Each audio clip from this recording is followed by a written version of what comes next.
living beings, please turn the wonderful Dharma wheel to teach us how to leave suffering, attain bliss and birth and death, and quickly realize non-birth. Cung thính đại đức tận thịnh, ý thức và hồi hợp nhất thiết chúng sanh, thịnh chiến diệu pháp luân giáo đạo ngã môn, như á liêu sanh thoát tư y Khổ Đạc La Tố Chư Vô Sanh. Homage to the Blessed, Noble, and Perfectly Enlightened One. Homage to the Blessed, Noble, and Perfectly Enlightened One. Namo Saranto Suche Doye Alahadi San Yao San Puto Xie.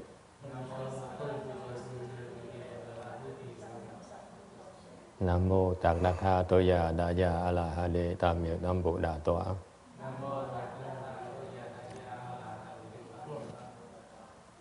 The unsurpassed, profound, subtle, and wonderful Dharma in 100,000 is difficult to encounter. Now that I've come to receive and maintain it within my sight and hearing, I vow to fathom the thus come one's true and actual meaning. Wu shang sheng she wei miao fa bai jian wan jian an zhou yu wo jin jian wan de shou ju yan jie ru lai zhen shi yi. O Buddhas and Bodhisattvas, Venerable Sixth Patriarch, Venerable Shen Hua, Shamni, all good no advisors, Amitofo. Chư Phật Bồ Sát, Liêu Tzu, Chư Phật Sang Trần Sa Mini, Các vị Sang Trư Sư, Amitofo. Chư Phật Bồ Tát, Ngân Thư Lục Tổ, Hòa Thượng Điện Hoa, Sư Cô Quý Vị Thiện Thị Sức, A Di Đà Phật. All right. Today is the 16th of September, mid-month already. In 2012, we are gathered in Rosemead, California to discuss the Vajra Sutra. We are on slide 296. This section here, the Buddha says he recounted how he met with the Burning Lamp Buddha. Phần này phần đơn giản về Đức Phật trong kinh, nhắc là tới lúc trước đã từng gặp ngài Nhiên Đăng Phật, Nhiên Đăng Phật. Thành này kể lại. There is a Maitreya Bodhisattva verse saying the Buddha in burning lamp, Buddha's words. There's a missing word. Burning lamp Buddha words did not grasp a phenomenon or true wisdom. That is true principles and certified to his dharma of non-grasping. Tại lời Phật giảng rằng là của ngài Di Lặc Bồ Tát nói rằng là Đức Phật khi mà gặp được Nhiên Đăng Phật đó, thì không có chụp lấy cái lý. Cái đó mới thật sự là cái lý hoặc là cái trí huệ chân thật. Đó mới là giáo lý chân thật và chứng đắc được cái pháp của vô thủ. All right. What does it mean? It means that Maitreya Bodhisattva certified and reminded us that at that point in time, Shakyamuni Buddha was already a seventh round Bodhisattva. Đây trong cái lời dạy của ngài Di Lặc Bồ Tát đó, thì đã chứng nhận rằng lúc đó đó, cái gì biết không, là Đức Phật hồi đó dù chưa thành Phật đã đắc được thất địa Bồ Tát rồi. Okay. At the seventh round Bodhisattva, these folks have very, very profound wisdom. Những cái ngài mà đi thất địa Bồ Tát đó, trí huệ rất là thâm sâu, very profound wisdom.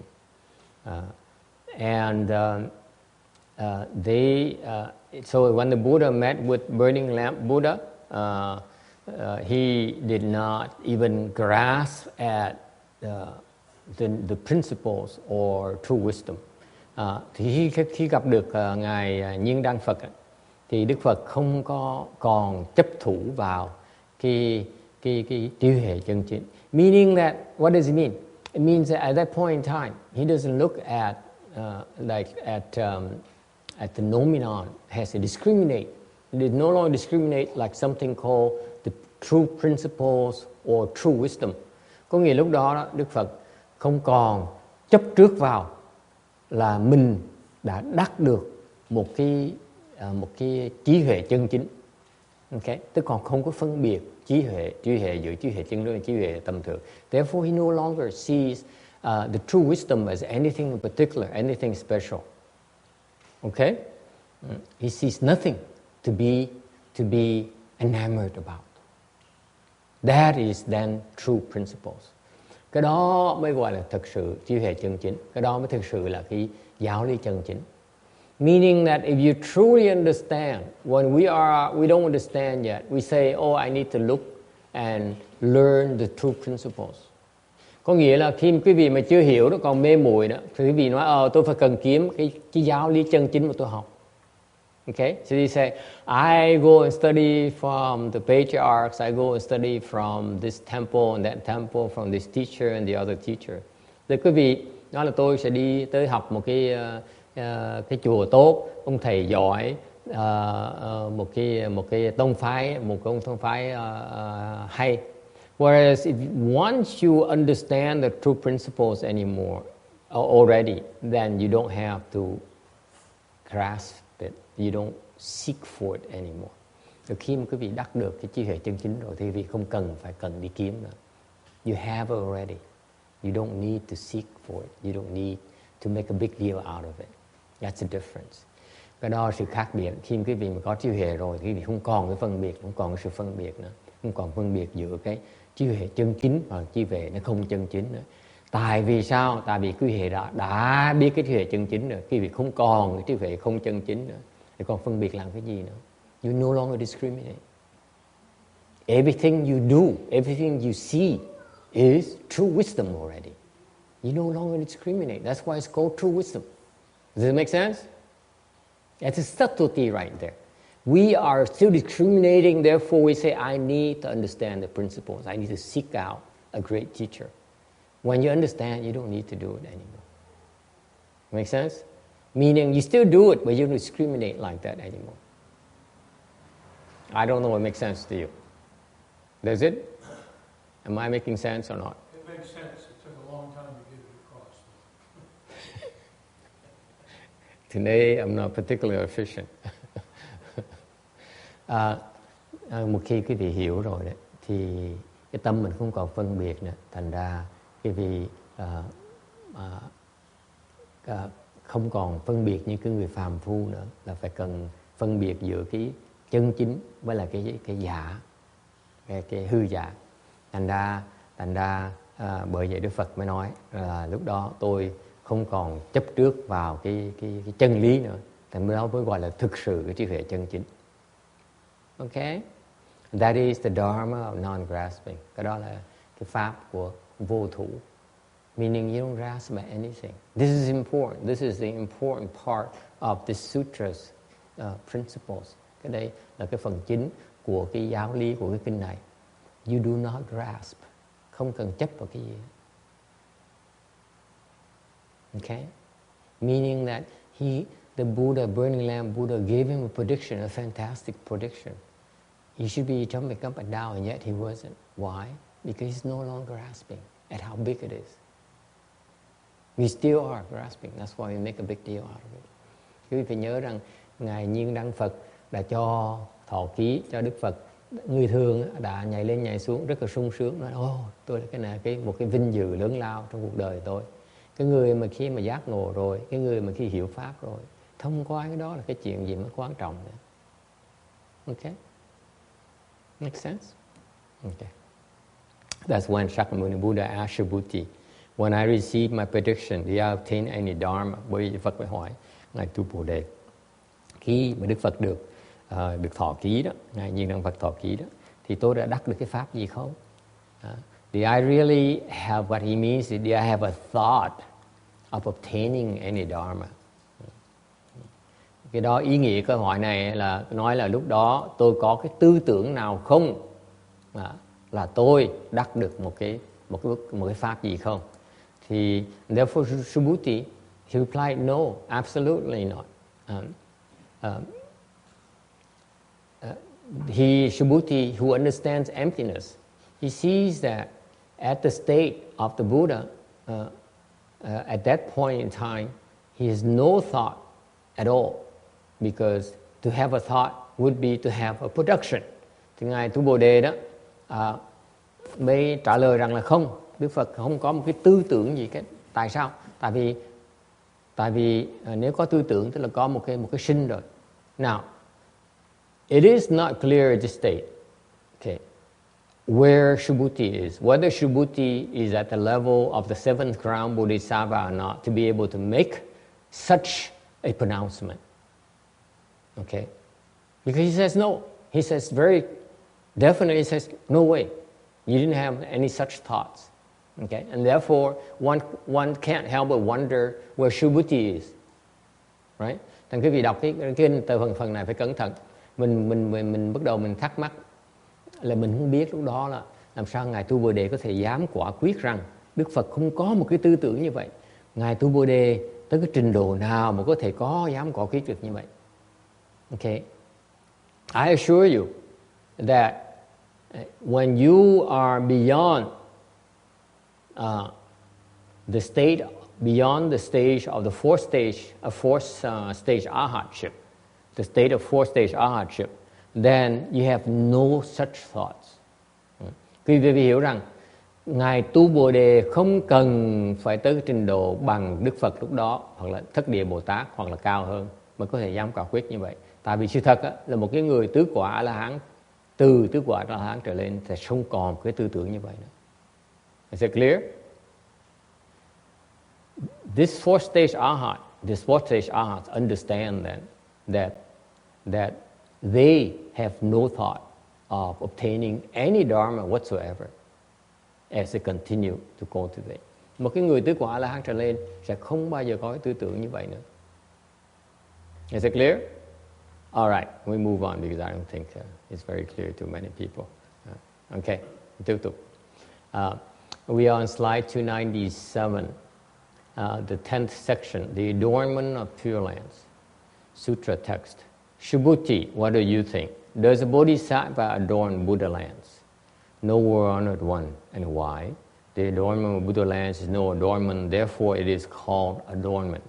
Subhuti, yu yi yun he, Bù sa庄严佛度不也世尊，何以故？庄严佛度者，即非庄严，是名庄严。Tu Bồ Đề ông thế nào? Bồ Tát trang nghiêm Phật độ chăng? Thưa Thế Tôn không. Tại vì sao? Trang nghiêm Phật độ tức là chẳng phải trang nghiêm nên gọi là trang nghiêm. We are on slide 300. The Bodhisattvas do not adorn Pure Lands. Okay. Now, in this section of the sutra, the Buddha then uses one example, uses the Bodhisattva as an example for cultivators, advanced cultivators. Cái phần số 10 này là Đức Phật dùng các Bồ Tát là một cái phương tiện để làm thí dụ là does the Bodhisattva adorn Buddha lands? Gọi là Bồ Tát có trang nghiêm Phật độ chăng? What does it mean a Bodhisattva adorning the Pure Lands? Người Bồ Tát mà trang nghiêm Phật độ nghĩa là sao?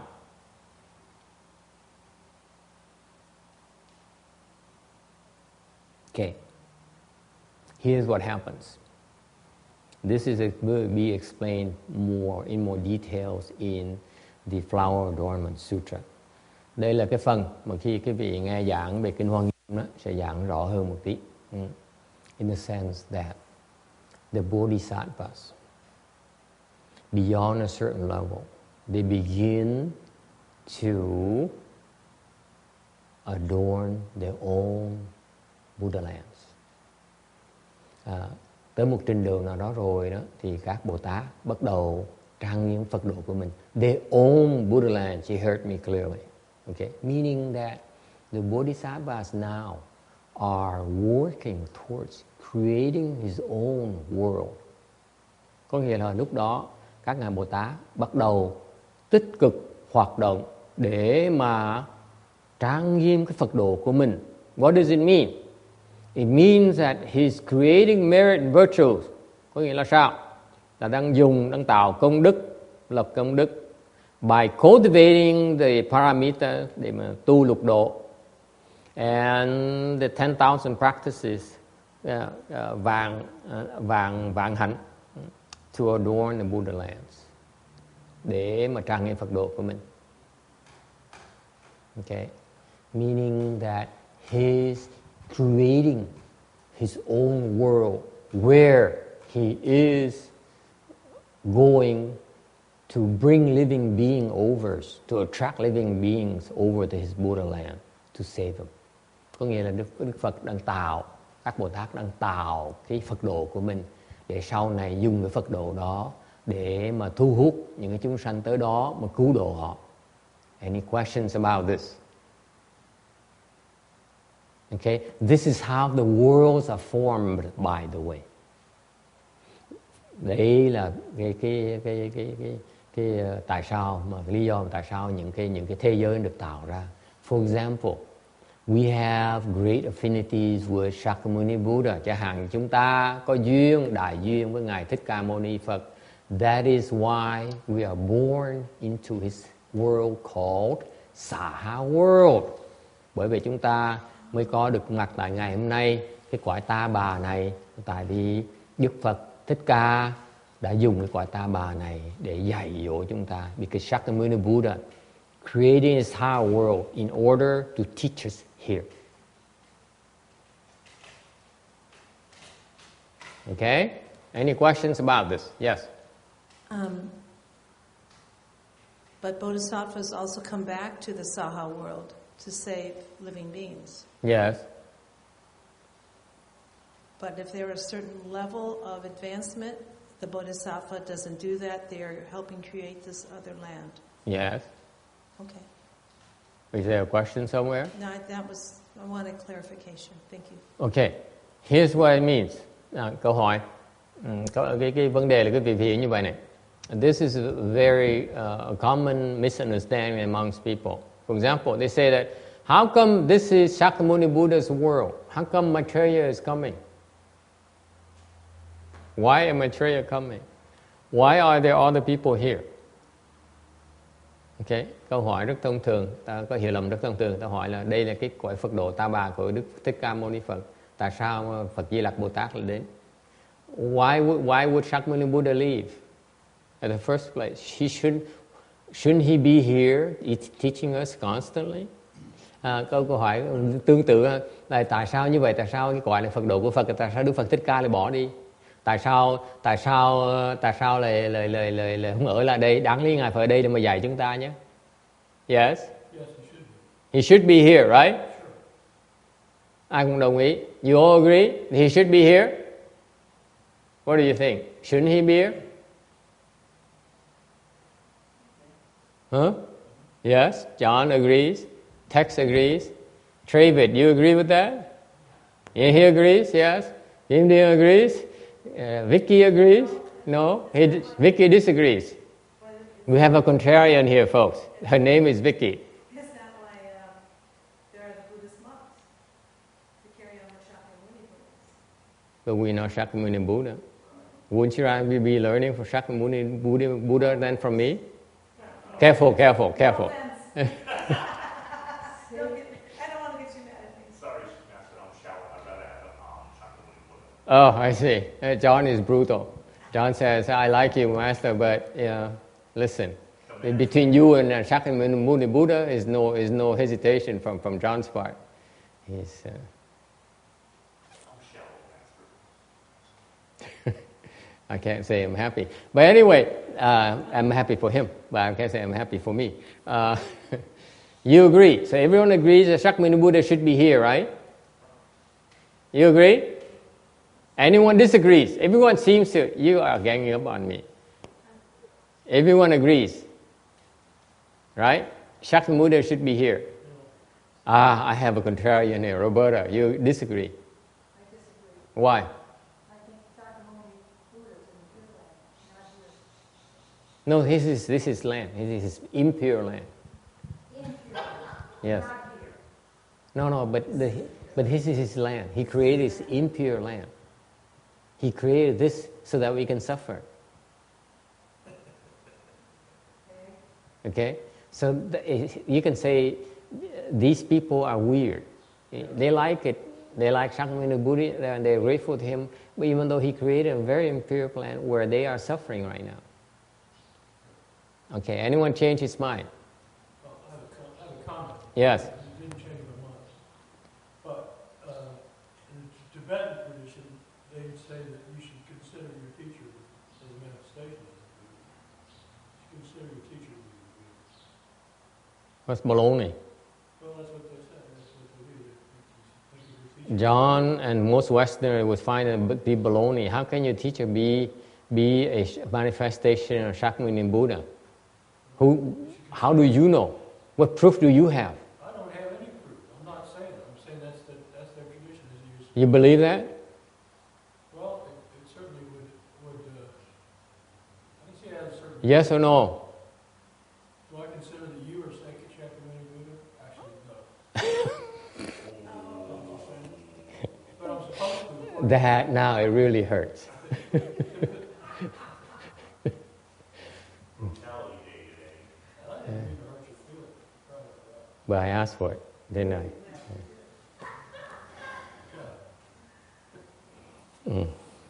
Okay, I'm not happy about this. Okay. But I will continue because I'm a good soldier.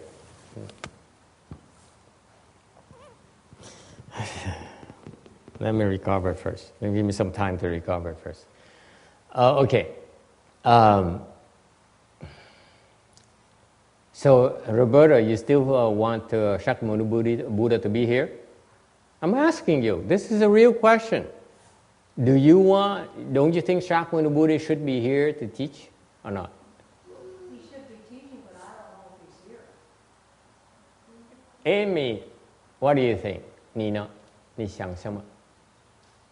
You think Shakyamuni Buddha, like the rest of them, think that he should be here teaching or not?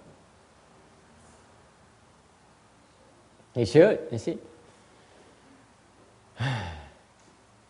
That's why you are confused. Okay, I got my proof today on tape, on record. You're all confused. Why do I say that? Thành ra hỏi ngày hôm nay hỏi, let me translate this because the Vietnamese should learn this as well.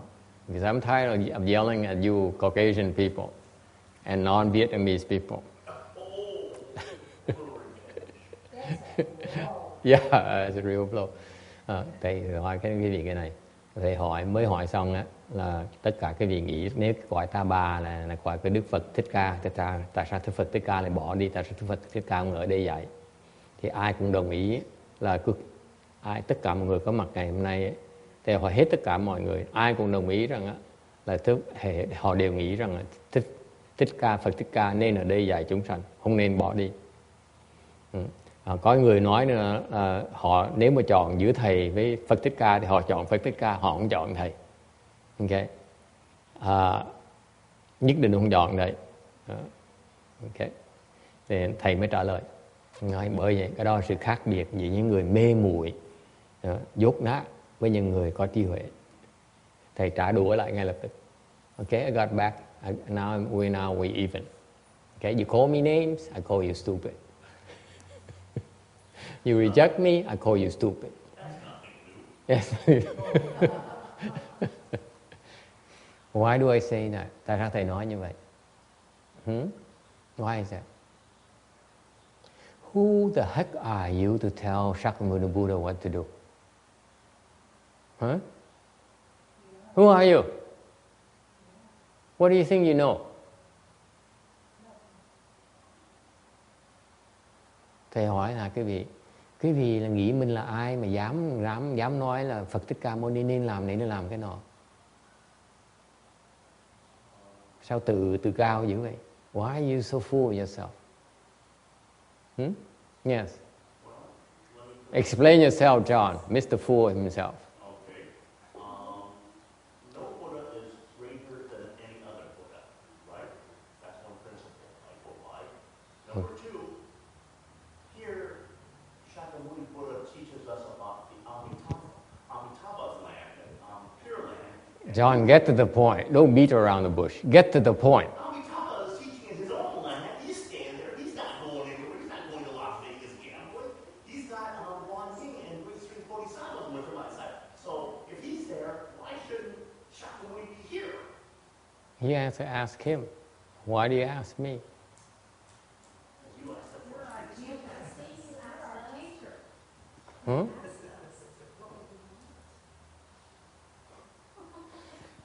It was a trick question. I asked you. I was asking you. I was asking all of you. I was asking, do you think that Shakyamuni Buddha should be here? You all just said yes. You all jumped at the gun. And then somebody was stupid enough to also to add that between you and Shakyamuni Buddha, I choose Shakyamuni Buddha. You don't have to be insulting like that. That's why I don't have to hold back anymore.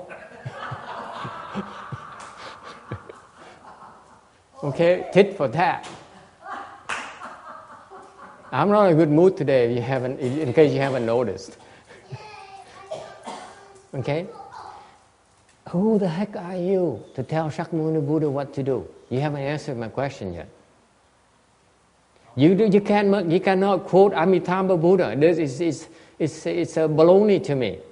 I'm asking you a direct question. Who do you think you are to tell Shakyamuni Buddha what to do?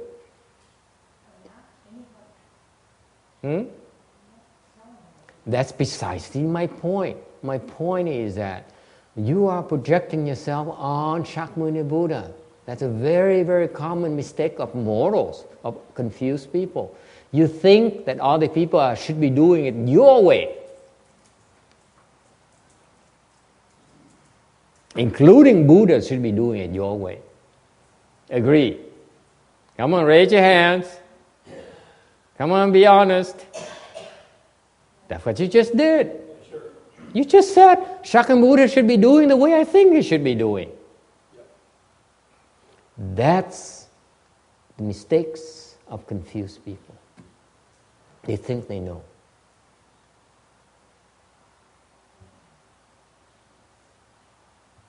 They think they know what others should be doing. Cái này là cái lỗi lầm thông thường của người phàm phu. Họ nghĩ là họ biết cái người khác nên làm cái gì. Okay, at this point in time, all of you, okay, I'm still looking at all of you now, okay? All of you should be looking down and say, shame on me.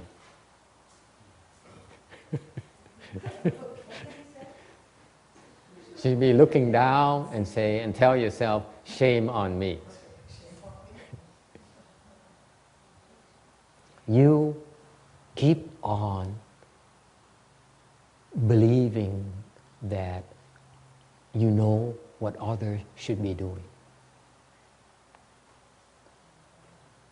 Whereas you should have the smarter move would be say, why do smart people like wise people like Shakyamuni Buddha, why isn't he here? Instead of telling him you should be here.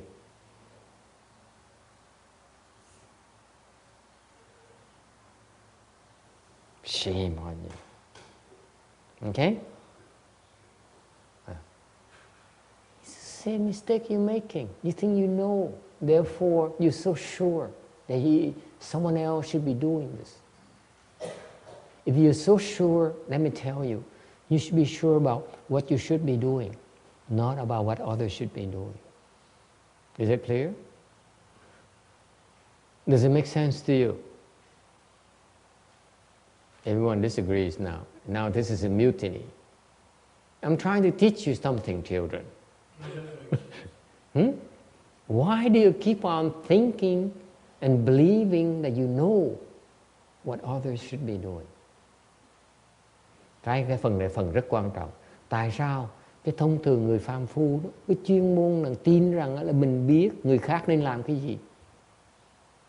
Cái người mà có trí huệ đó, đáng lý phải thắc mắc, phải hỏi là cái người mà có đạo hành cao như Đức Phật, có trí huệ như Đức Phật, tại sao Ngài làm như vậy? Thay vì nghĩ rằng là Ngài nên làm theo ý của mình, theo cái tư tưởng của mình, theo cái lòng tin của mình. Hai cái là một trời một vực. Yes, John. Because I'm confused by example. Back to Amitabha.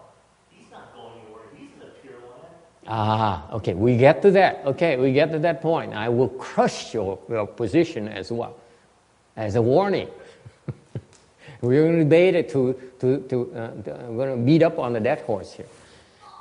I'm going back to Shakyamuni Buddha first, okay? Let's not get sidetracked. I'm asking you again, okay? This is very important because you should not be so sure yourself about what others should be doing. Why? You still are looking outside. You don't have any wisdom yet. Why are you still looking outside and judging other people? I'm asking all of you. Thầy xin hỏi quý vị, nhắc lại quý vị. Quý vị khi mà nói người ta, Đức Phật Thích Ca nên làm cái này, người này nên làm cái nọ, là quý vị đang nhìn ra ngoài. Quý vị chưa đủ trí huệ làm sao cứ đòi nhìn ra ngoài. Cái đó là một cái tập khí mà nó rất là thông thường. Cứ nhìn ra ngoài và phán xét người khác thay vì tự nhìn cái bản thân mình. Nhất là cái ví dụ nó rất rõ ràng, mình đang bàn về cái đạo hành, cái hành động của một cái vị Phật, chứ không phải một người thông thường. In particular, this is how full of yourself you are. We are discussing a Buddha. We're not talking about just anyone. And yet you are still so hung on to your gun. Right? Are you listening? You should be either listening or looking down, okay? Because you are still so sure of yourself. And I repeated to you a few times. I said, Shakyamuni Buddha, do you believe you should be doing that? It's a trick question.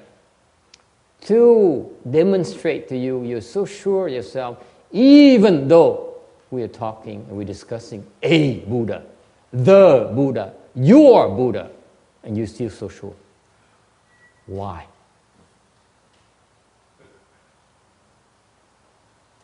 Thầy hỏi lui tới là quý vị nên nghĩ là Đức Phật Thích Ca nên làm cái gì. Thầy nhắc lui nhắc tới vì mình đang bàn về Đức Phật Thích Ca mà ai cũng tin tưởng, tụ tin rằng nghĩ là họ nghĩ rằng hành động Ngài Đức Phật Thích Ca là sai lầm. Yes. Well, couldn't he be here anyway? We just don't know about it. We have a presence here anyway. He's still here. He's still here. Đức Phật Thích Ca vẫn còn ở đây. Just not manifesting, telling us that He's teaching you by not manifesting a flesh body, but he's still teaching you, all of you Buddhists. Let's see who's not Buddhist. All of you Buddhists are his disciples. He's teaching you right now. Is it clear? Yeah. Quý vị nghe không? Đức Phật Thích Ca, quý vị đã làm Phật tử rồi là con cái của Phật Thích Ca. Có nghĩa là Phật Thích Ca đang dạy quý vị. Phật Thích Ca đang dạy quý vị qua cái hành động là không hiện ra cái thân để dạy quý vị. He could be teaching us without manifesting a flesh body, can't he? Quý vị thấy không?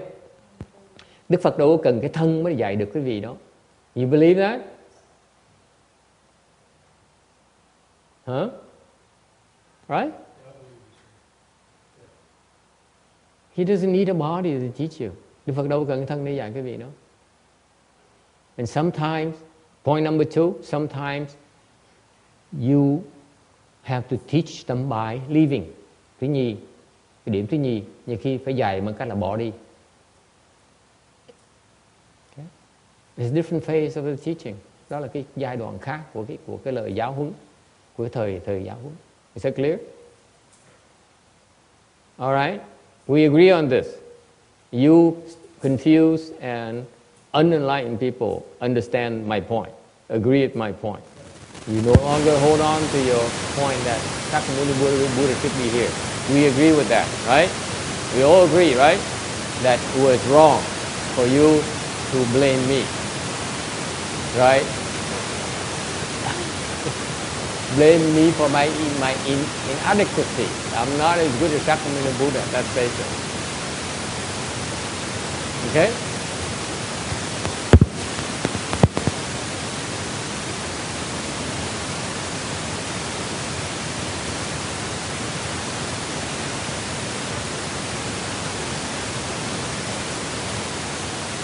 Alright, quý vị đồng ý là không nên có cái tư tưởng như vậy, không nên nghĩ Đức Phật nên làm này thôi.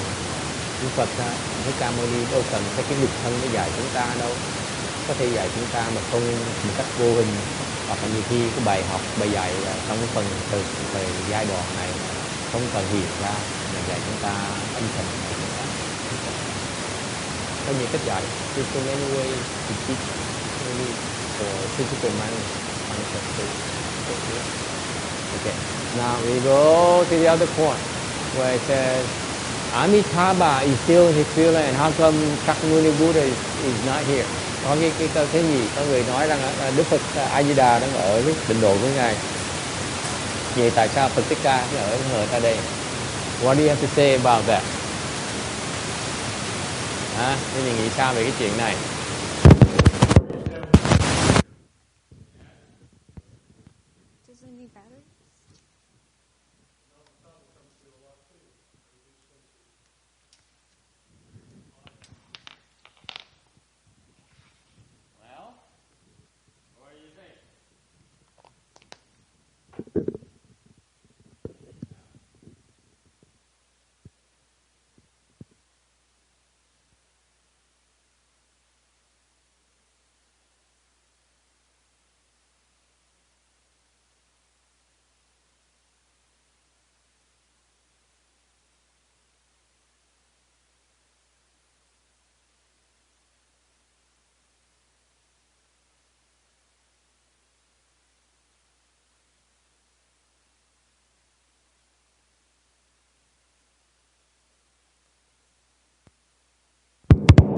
Okay, there you go. Thank you.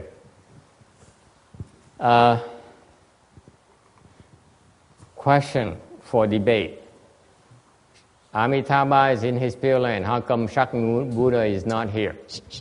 Okay, câu hỏi. Phật A Di Đà ở cõi của ngài, tại sao Phật Thích Ca ở cõi ở đây?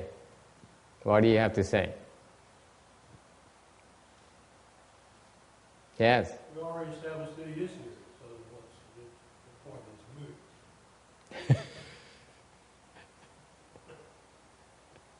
Very good. Excellent. Người nói là mình nói là Phật Thích Ca Mâu Ni vẫn còn ở đây. That's right.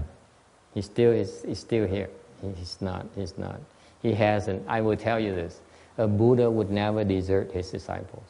The Buddha would never stop teaching his disciples. Anh xin trả lời quý vị rằng, nhấn mạnh cho quý vị rằng Đức Phật không bao giờ ngừng dạy đệ tử của mình, không bao giờ. Never stops teaching us. Okay? All right.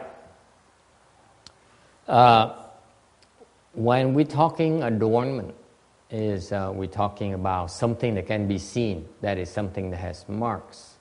Khi mà nói về cái trang nghiêm là nói về cái gì mà có thể quan sát được, tức là nói về cái tướng bên ngoài đó. And therefore, if you say the Bodhisattva actually uses external things to adorn the Buddha lands, then you are wrong. The Bodhisattva never depends on external things to adorn the Buddha lands. Okay? Because that is not his intention. He's not after blessings with outflows. Okay? Thành ra nói về mà trang nghiêm thì không thể nào nói là Bồ Tát dùng những cái đồ vật chất, những cái ngoại vật để mà trang nghiêm Phật độ của mình. Tại vì cái tâm người Bồ Tát không bao giờ dùng những cái ngoại vật để mà trang nghiêm hết. Ok. Tại như vậy là đang chấp vào cái loại phước báu mà hữu lậu.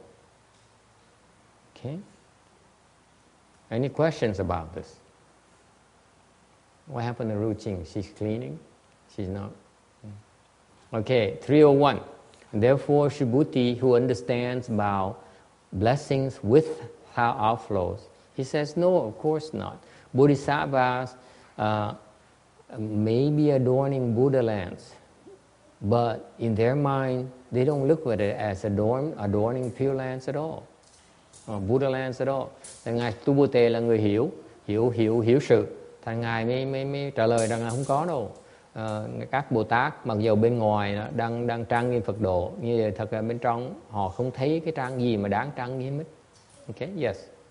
Well, then why are the Buddha lands so adorned? Thì câu hỏi, có người hỏi là tại sao, nếu như vậy, tại sao những cái Phật độ nó trang nghiêm như vậy? And the question that has been raised is a very good one. It says, if they don't adorn Buddha lands, then why are the Buddha lands so adorned?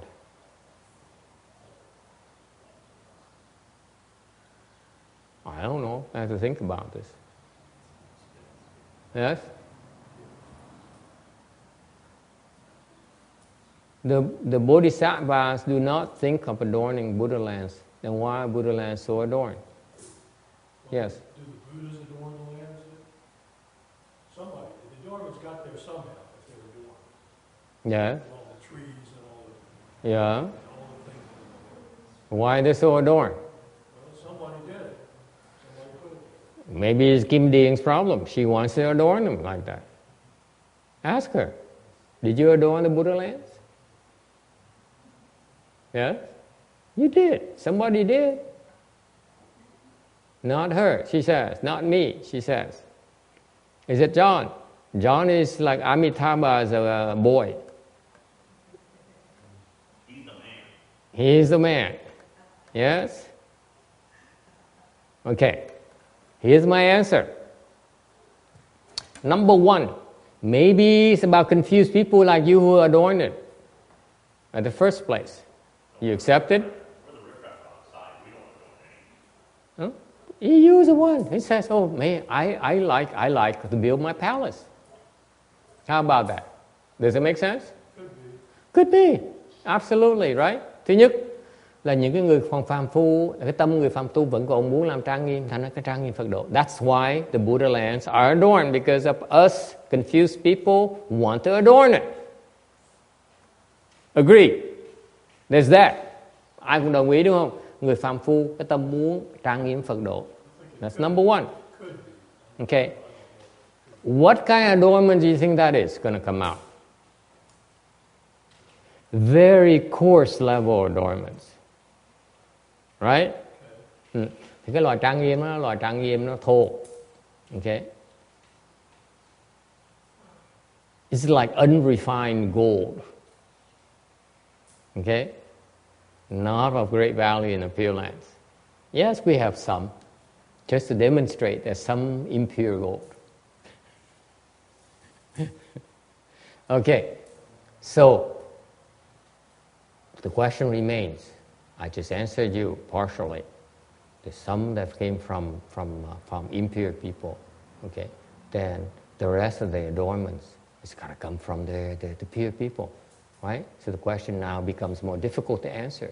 Why do these people still want to adorn the Pure Land? Okay? Nên vẫn khó. Thầy từ trả lời một phần. Đó là phần đầu ấy, là những người phàm phu còn thích trang nghiêm. Cái trang nghiêm nó không được trang nghiêm lắm, nhưng đều vẫn có trang nghiêm ở trong ấy. Nhưng đều không phải là phần chính. Thành cái phần còn lại của trang nghiêm, phần chính của trang nghiêm của Phật độ đó là do những người mà thanh tịnh trang nghiêm. Thì cái vấn đề nó khó trả lời hơn.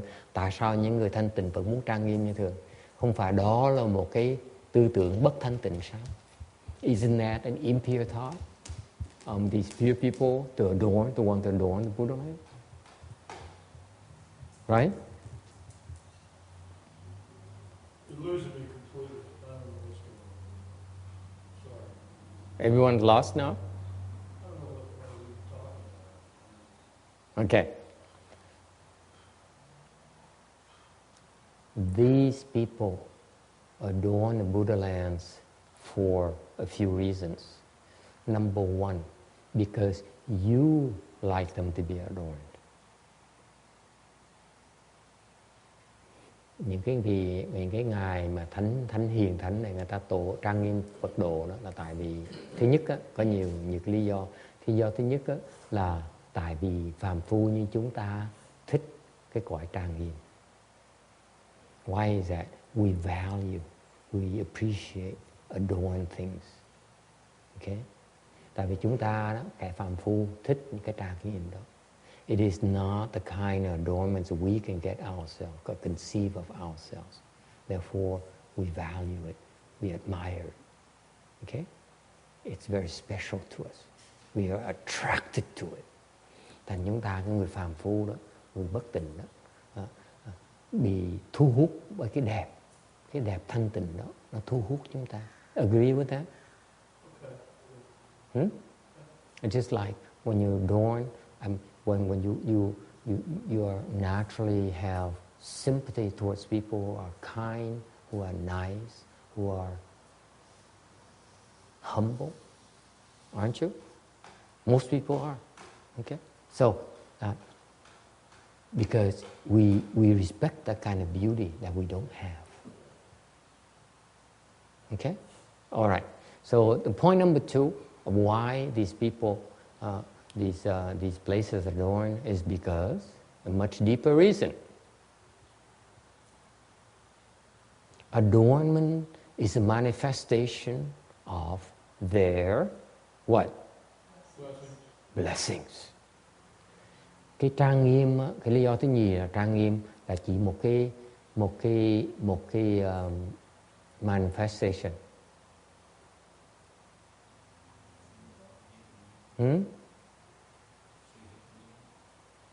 Là một cái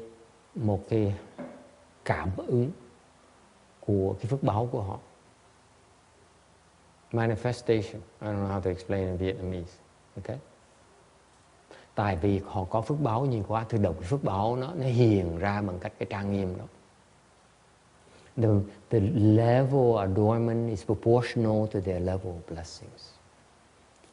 Just no differently than, for example, rich people in this country, most of them live in humongous mansions because they can afford it, because they deserve it.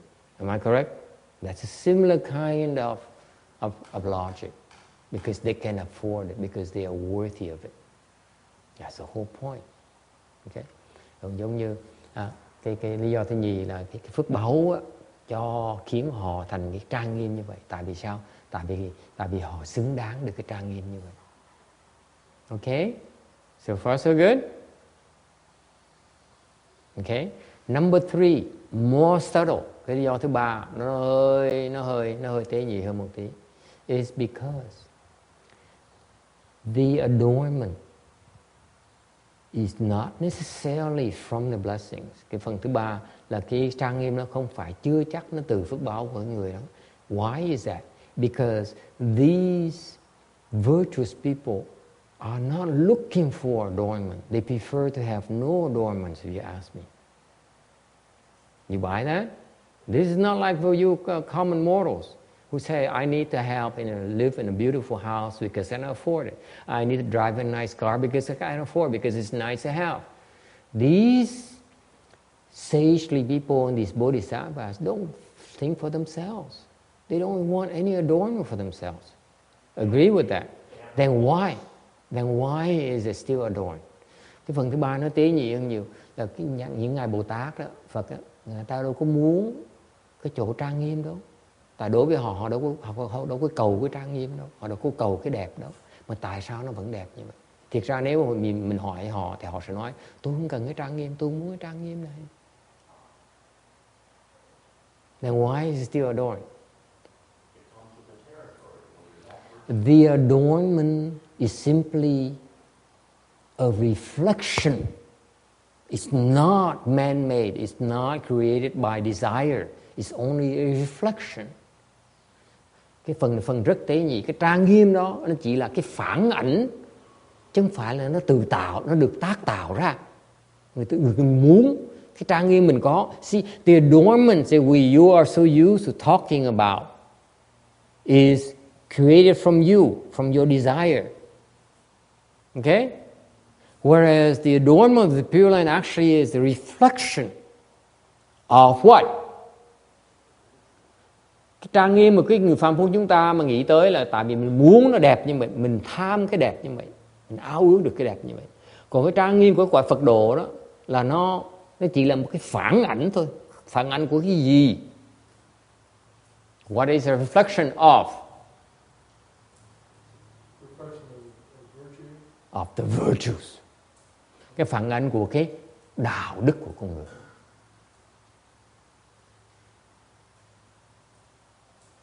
Okay? We buy that. Yes. You can accept it, but it's quite hard to see how it happens. I mean, that's way beyond how the virtue is reflected in all these objects.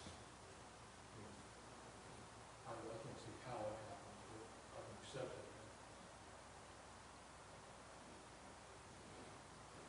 Okay. Yes. Text can't see it. I have no sympathy for that.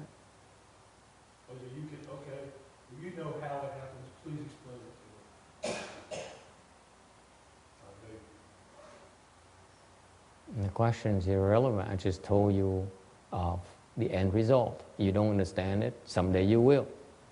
Why do I have to explain to you right now? When you are incapable of understanding it, you just said it yourself. So the question is irrelevant, right? It takes time before you understand it. It's like you can't explain to Joseph he's not supposed to do certain things. He can't understand why he can't do it. Just because he can't. Not time yet. All right. Point number 4. I'm not done yet. Point number 4. Cái lý do thứ tư. Okay. Why are these places so adorned? Tại sao những chỗ trang nghiêm như vậy? It is adorned because of your desires. Nó trang nghiêm là tại vì cái lòng tham muốn quý vị. Amitabha Buddha created a beautiful place because it's exactly what you want. Think about it. The Pure Lands are exactly the way you want it. Quý vị nghĩ lại cho coi, cái quả tịnh độ nó y chóc như cái lòng ao ước của quý vị vậy. That's why it's so adorned. The more adorned you wish to be, the more adorned it becomes. Quý vị càng ao ước nó trang nghiêm chừng nào, nó càng trang nghiêm chừng đấy. You believe that? You believe that or not? That's why when we transfer the merit and virtue at the end of this session or in the morning session, we say, I take all these merit and virtues, adorn the Pure Land. And in that way, the Pure Land becomes more and more adorned as the way we want it, as the way we imagine it, okay? And more. Does it make sense? We take a hand. We affect it as well. So don't take it lightly. Thành cuối cùng, và như quý vị, lúc mà chúng ta hồi hướng công đức, người ta nói rằng chúng tôi dùng cái công đức này để trang nghiêm cõi Phật độ, là chúng ta đang trang nghiêm Phật độ theo ý của mình đó. Is it clear? All right? All right.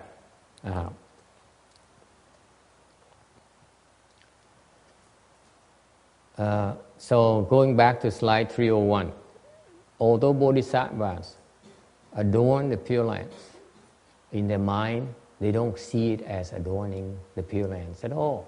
They're just being themselves. They are doing what they are supposed to be doing at the first place. Okay? It's we who put labels of something called adorning the Pure Land on their actions, on their practices. That's all. Thành ra cái Bồ Tát á, khi họ tu cái công hành đó thì họ không coi đó là họ đang trang nghiêm cõi Phật độ. Họ chỉ làm việc mà họ nên làm thôi. Họ chỉ làm việc thông thường của họ thôi, mà chính chúng ta là cái người phàm phu mới bỏ một cái nhãn hiệu cho nó, gọi là cái hành động, gọi là hành động của trang nghiêm Phật độ, chứ họ đâu cần coi cái đó là cái hành động gì đặc biệt đâu. Okay? It's we who label things called adorning Buddha lands. Chúng ta là người chuyên môn gắn cái nhãn hiệu đó. Người này đang trang nghiêm Phật độ, người này đang bỏ, người đang đập phá. Okay?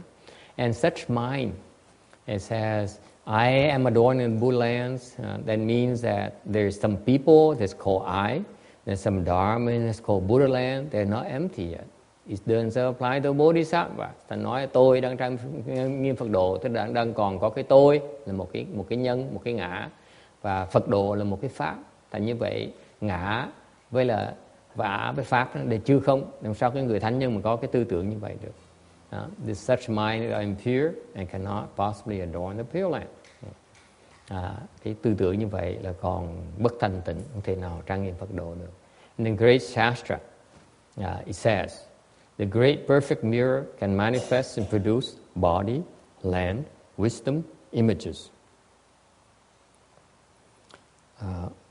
Đại trí luận nói rằng cái đại viên mãn kính có thể hiển hiện ra và sinh ra cái thân và cái cõi và cái trí huệ, những cái hình ảnh như vậy, những cái hình bóng như vậy.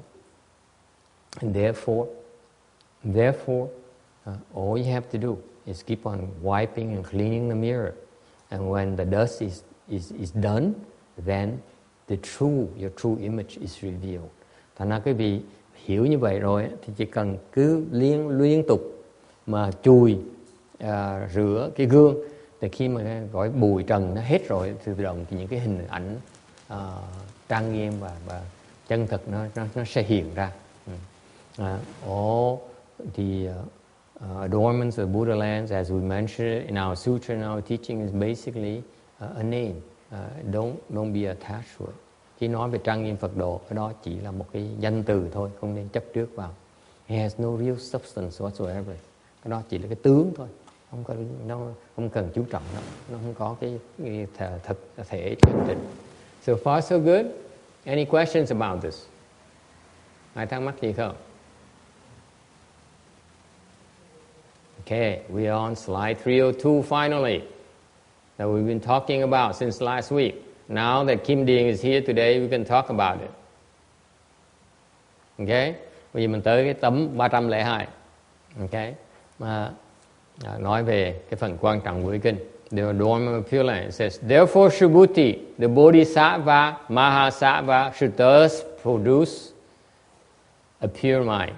He should produce a mind without dwelling in forms. He should produce a mind without dwelling in sounds, smells, tastes, tangible objects, or dharmas.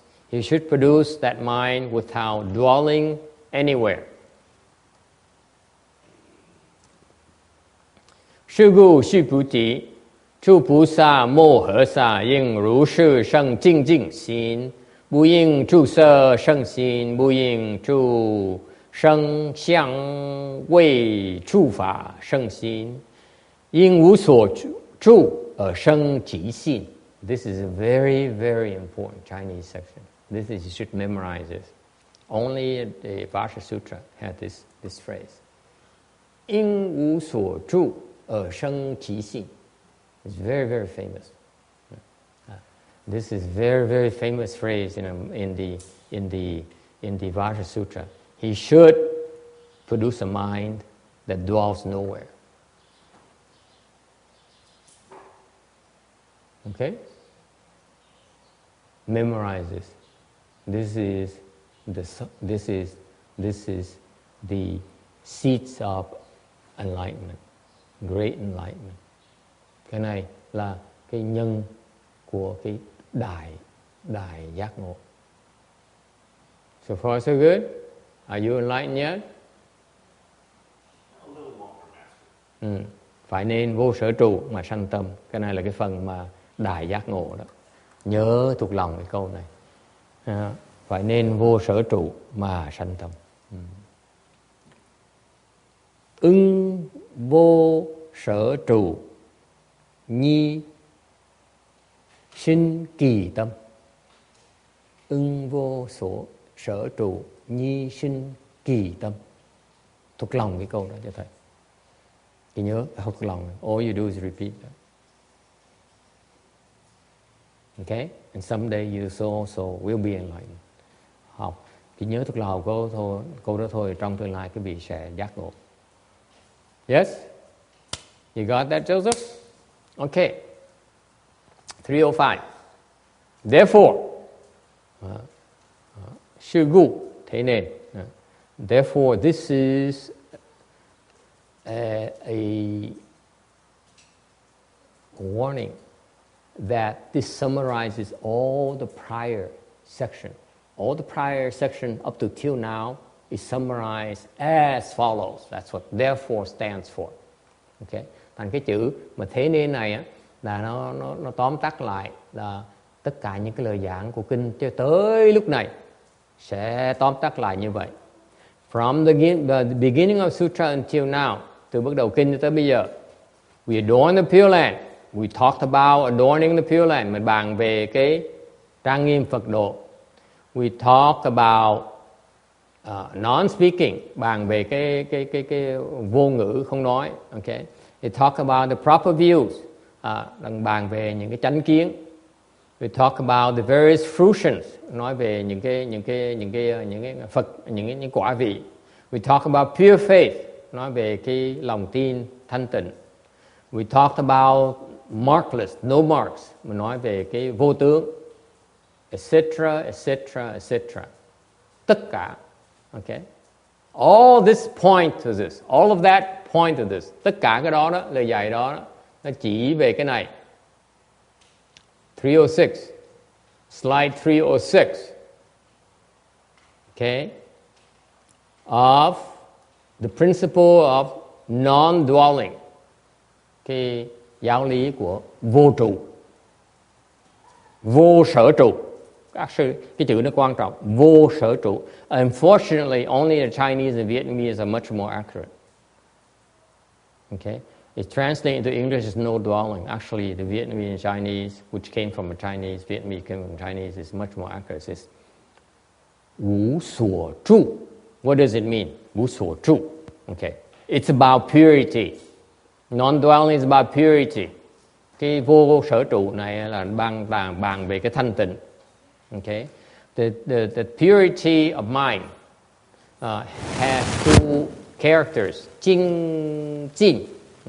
Cái thanh tịnh chữ Hoa nó có hai chữ là thanh tịnh.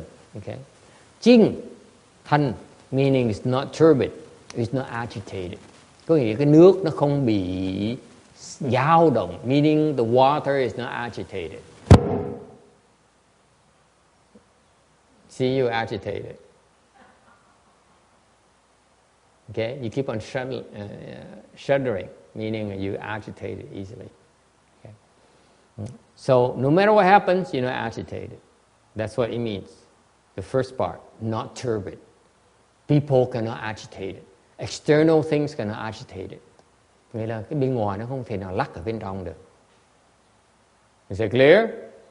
The other two, the other part, jing is not defiled. Cái thứ nhì, cái tình là nó không bị dơ, không bị ô uế. Okay, and therefore it is apart from marks. Đó, nó không chấp tướng. So far so good? He should produce a mind without dwelling anywhere. Anh nói là quý vị nên sinh một cái tâm mà không trụ bất cứ chỗ nào. Okay? That is, you should, without any attachment, produce your mind. Nói cách khác, quý vị không nên chấp vào bất một cái gì khi mà sinh tâm. You have no thoughts, quý vị không nên có tư tưởng. If you can have no thoughts, then you're attached to nowhere. Nếu quý vị không có suy nghĩ thì quý vị sẽ không chấp vào bất cứ chỗ nào. Đó là sinh, tức là không trụ chỗ nào. Therefore, that is meant by not dwelling anywhere. Is it clear? Any questions about this? Ai thắc mắc gì cái chuyện này không?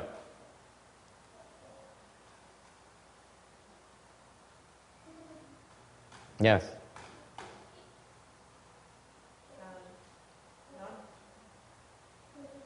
Not dwelling anywhere. Does that mean dwelling everywhere? Mà không trụ chỗ nào có nghĩa là mình trụ tất cả.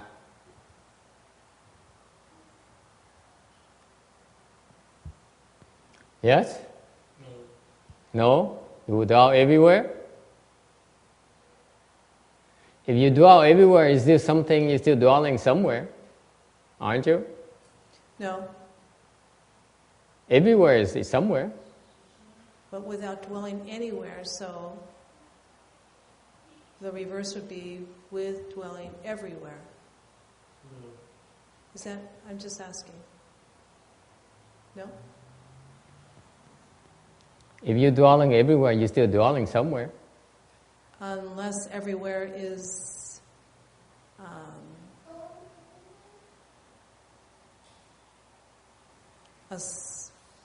is not a tangible state. If it is an intangible state, can you be everywhere?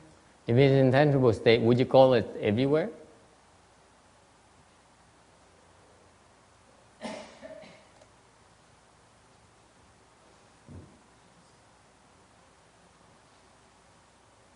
You see, what you're calling everywhere is not intangible.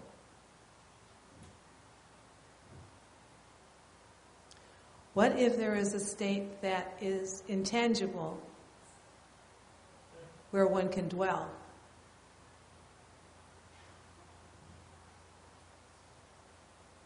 No, if you approach it like that, you're on the wrong tracks. Okay. Và nói là nếu như mà có cái chỗ nào tên là không trụ, nghĩa là trụ tất cả mọi nơi, thì tôi nói mọi nơi là vẫn còn một cái chỗ, thì làm sao mà gọi là không trụ được? If you say you're dwelling at all, and you need to dwell on some kind of place at all, then you're still dwelling. But what is dwelling? What is dwelling? I often said that too. For many years, I'm not quite sure. Exist? Is that what If dwelling you ask about dwelling, then you're in trouble. You understand the difference? It's very subtle. This is why for many years I was confused. Câu hỏi đó là mình trụ ở đâu, thì nói nếu quý vị mà nói hỏi trụ là quý vị đang bị kẹt. Tại sao như vậy? Tại tôi kẹt rất nhiều năm rồi. If you ask about dwelling, you'll be in trouble. Nếu quý vị đang tìm cái chỗ trụ á, you ask about dwelling nowhere at all, okay, you're in trouble. Quý vị nói là trụ, bất cứ không trụ chỗ nào là quý vị bắt đầu bị kẹt. You should be thinking about no dwelling, not thinking about dwelling. Quý vị nên nghĩ về cái vô trụ chứ không phải nên nghĩ về cái trụ. You understand the subtlety? If you don't understand and you worry about dwelling, you understand, you say, I don't dwell. You got it? Vì nghe rõ không? Cái người mà chưa hiểu đó, đang nghĩ về cái trụ. Cái người mà hiểu rồi thì nói thôi không trụ. Khác nhau chứ không đâu. Cũng là một cái trụ thôi. It's the same as dwelling. It's the same dwelling concept. But one says, I dwell somewhere. The other guy says, I dwell nowhere. I don't dwell. Text is thinking like crazy. Text is, well, this is too difficult for me. Of course it's difficult for you. It takes a while. Because you're still dwelling. That's why you cannot understand. You're still trying to understand where you should be dwelling, where somewhere. Whereas the person who understands says, I don't dwell. I just didn't know what dwell meant. I just did not know what dwell to dwell. The question should be, what about? The question should be, how should I not dwell? It's not the question of where should I dwell. How should I dwell nowhere? It should be, how should I not dwell? It's much easier to solve than to dwell somewhere. How should I not dwell anywhere? That's the question they should be contemplating. Not contemplating where should I dwell. And the Buddha is very, very beautiful. He says, okay, 307. Câu hỏi nên hỏi là không nên tôi trụ ở đâu, mình hỏi là mình làm sao mình không nên trụ. Cái người mà hiểu sẽ nói là tôi không muốn trụ, còn người mà chưa hiểu là tôi trụ cái chỗ nào. Okay? You're still stuck on dwelling. So the Buddha, that's what the Buddha says. He says, before he explained non-dwelling, he says, he should produce the mind without dwelling in forms. Đức Phật giảng rất rõ ràng, đó là quý vị không nên trụ vào cái sắc. He should put that mind that dwells not in sounds, smells, tastes, tangible objects or dharma. Rồi Đức Phật giảng tiếp, quý vị trụ sinh một cái tâm mà nó không trụ trên cái âm thanh, trên cái mùi hương, trên cái hương vị, trên cái xúc và trên cái pháp. Is that clear? What does it tell you? This is very, very important. This is Dharma right here.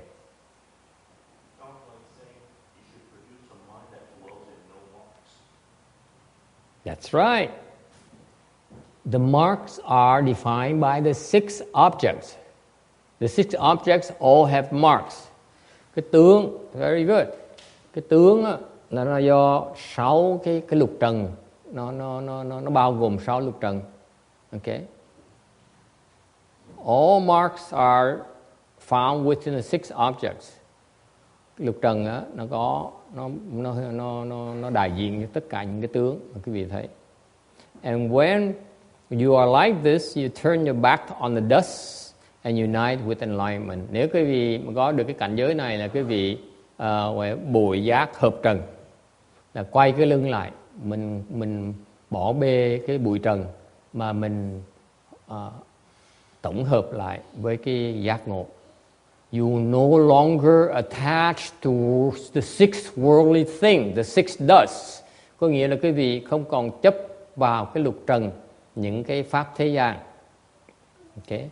You, more importantly, you cannot attach to worldly things, 6 dusts, by not attaching the 6 roots or the 6 consciousnesses.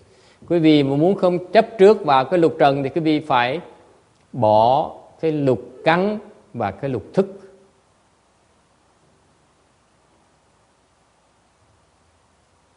So far so good.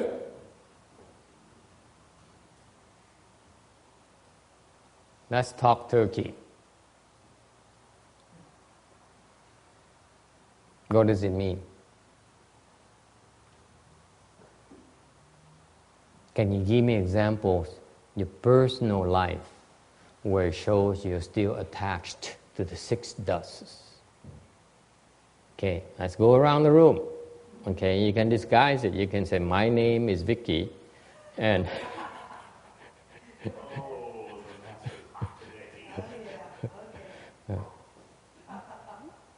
where are you attached to? Where are you dwelling right now?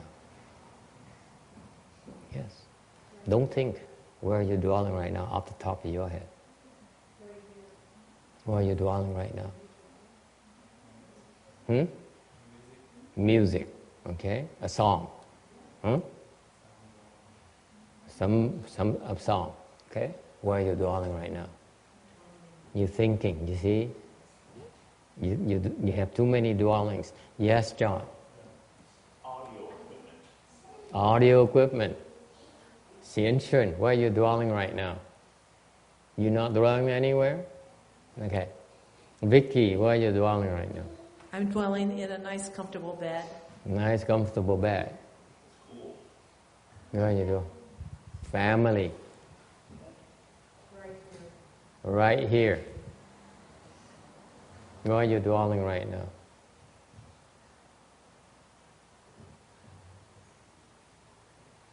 What are you thinking of? Your dear brother.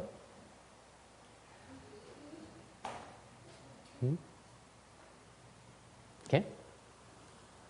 We all dwelling, aren't we?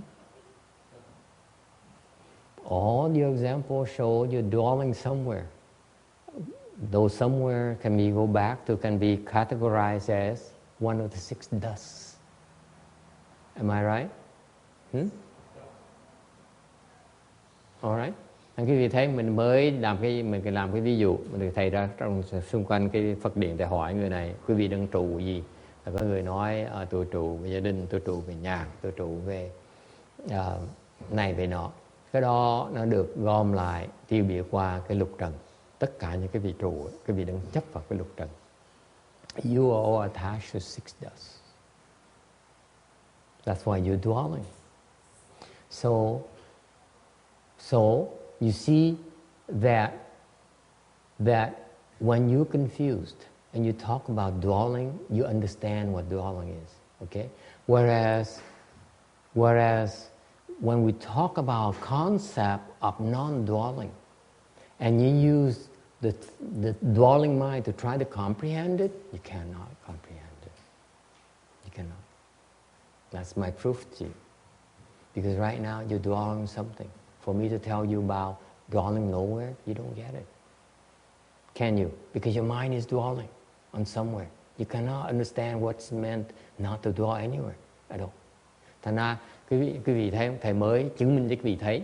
Tại vì tâm quý vị nó tâm đang trụ về cái lục trần. Thành khi mà nếu thầy mà đang giảng quý vị nói là mình trụ cái vô sở trụ thì quý vị không thể nào hiểu được. Tại cái tâm quý vị đang trụ, làm sao mà hiểu được cái chỗ không trụ được? Làm sao mà giảng được quý vị? It's impossible to explain to you what not dwelling is like. Is it clear? So when you ask about do I dwell somewhere, your mind is on dwelling. How can I explain to you non-dwelling? It's impossible. As long as you're thinking about dwelling, you're in trouble. Yes? Well, it's not really an intellectual concept to be explained in words. It can only be experienced. And I believe that when you sit in meditation, it will happen for this instance. You will be not dwelling, but it does happen. Just really in the moments of meditation, when there's no thought, and you believe it does happen. Say it doesn't happen. Not to you. Not to you. Don't be misguided. I could be sitting here and telling you, yeah, of course, it's wonderful meditation, it's wonderful, and you can have non-dwelling. It's not the case. Okay? I don't want to delude you. I don't want to mislead you. You're not there yet. Is it clear? You have to be humble. He says, the things I don't get. It's there, but I'm not there yet. I'm sorry to be brutal with you, but you have to know where you are. You can't say that. It's a concept. You are right. You're right in a sense. It's a state of mind that is actually real, that people actually experience. Okay, but to say that to combine that with saying when it happens when I meditate or when you meditate, then it's overreaching. You don't know what you're talking about. Is it clear? Có người nói là đó là một cái cảnh giới có thật, không phải là một cái chuyện để mình bàn cãi hoặc là mình mô tả ra, mà cái đó nó xảy ra khi mình ngồi mình thiền. Thì thầy nói không có đâu, không có đâu, ông lầm rồi, ông ngồi thiền ông bảo cái cảnh giới đó được đâu. Thầy có thể nó quanh nó co. Tại sao như vậy? Tại vì cái cảnh giới mà vô trụ đó, vô sở trụ là đúng, là không thể nào bàn cãi được. Một cái cảnh giới người ta có thôi. Đều xong rồi nói như vậy, xong nói thì là tôi lúc mà tôi ngồi thiền tôi có thể vào cảnh giới đó, thì cái đó thầy phải đính chính ngay lập tức. Đó là quý vị sai lầm. Quý vị cái người mà nói này chưa đủ trình độ để vào cái cảnh giới là vô sở trụ. Okay, any other questions or comments? Okay, so bottom line is, if you feel there is a state that's called non-dwelling, it's so wonderful. Okay? Then, let me ask you this.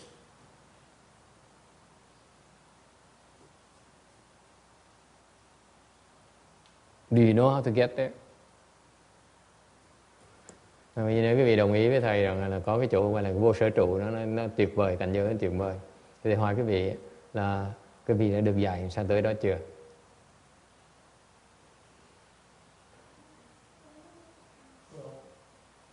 The meditation won't get you there. It's not worth thinking about. Just forget. Hay là mình thiền thôi, mình không cần suy nghĩ, tự động sẽ tới đó. Yes. He gets there by not going there. Tới đó mình không đòi tới đó. John has so many of these famous quotes and quips that are nonsense. It's intellectual reasoning. It's based on intellectual reasoning. Too much intellectual reasoning. Nó là tới đâu mà không tới đó thì thầy trả lời ngược này thì nói cái đó là vẫn còn suy nghĩ mà vẫn còn đắn đo suy nghĩ. Yes. Anyone else? Any other comments? My point is this: if it is so wonderful, you agree it's so wonderful. First of all, why do you think it's so wonderful? Thành cái vấn đề thầy hỏi cái gì mà hỏi hơi gạt cái vị tí. I started with saying it's so wonderful, and everyone agrees that it's wonderful. Why is it wonderful? What's a big deal about it? Thầy gạt cái gì? Thầy nói là cái chỗ này, cái cảnh giới nó rất là tuyệt vời. Thì quý vị hỏi ngược lại ngay, tuyệt vời gì ở đó? Tôi đâu có gì tuyệt vời. What's so great about it? Please explain to me. What's so great about non-dwelling? What's so great about it? Roberta, what's so great about non-dwelling? You nodded right away. So when the master says it's so wonderful, you should, how do you know how to get there? I said, yeah, it's so wonderful. You should ask, what's so great about it? Samadhi. Okay, samadhi. What's so great about it? Huh? Yes.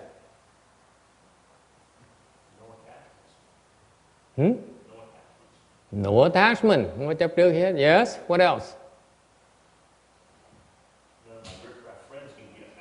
No, your riff-raff friends can get there. Mấy cái bạn mà xấu xa mình thì nào tới gần được.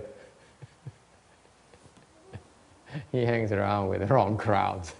Ông này bạn bè ông nữa. Yes. Well, if there's nothing there, then maybe it's not so wonderful. It's not worth it. Well, maybe it's just not anything. Maybe it's not worth it. There's nothing there. Why? Why is such a big deal? Thì hỏi là cái gì nếu không có gì đó, tại sao cái gì có nghĩ nó tuyệt vời ở chỗ nào? It's nothing there. Why is it so wonderful? Well, you can't explain why it's wonderful if there's nothing there. Hả? There's nothing there. You can't explain how wonderful it is using something. Không có gì mà sao nó tuyệt vời? Then your wonderful thing is based on things. There's a wonder that's not based on things. Okay? Accept that fact. It's wonderful beyond your imagination. Nó tuyệt vời hơn cái việc có thể tưởng tượng được. That's my answer to you. It's wonderful beyond your imagination. You cannot possibly imagine what it's like. I don't care how long you try, but you cannot possibly imagine how wonderful it is. That's how wonderful it is. Thành quý vị biết không? Quý vị có thể ngồi tưởng tượng nó tuyệt vời như chừng nào nữa. Quý vị không thể nào tưởng tượng được. Bởi vì nó gọi là tuyệt vời. Cái tuyệt vời nó không thể tưởng tượng được. Nó tuyệt vời đến độ như vậy. Okay? Okay, now, if it's so incredibly wonderful, okay, my question to you, my point to you is that if you know about it, don't you want to get there? Don't you want to get it? Quý vị thấy biết như vậy rồi, muốn được không? What's the point in knowing if you don't experience it? Mình biết mình không có hưởng được thì biết làm cái gì? What's the point in knowing? And that's where Buddhism, this is where the fundamentals of Buddhism. Okay, cái này là cái phần rất quan trọng về cái giáo lý Phật giáo.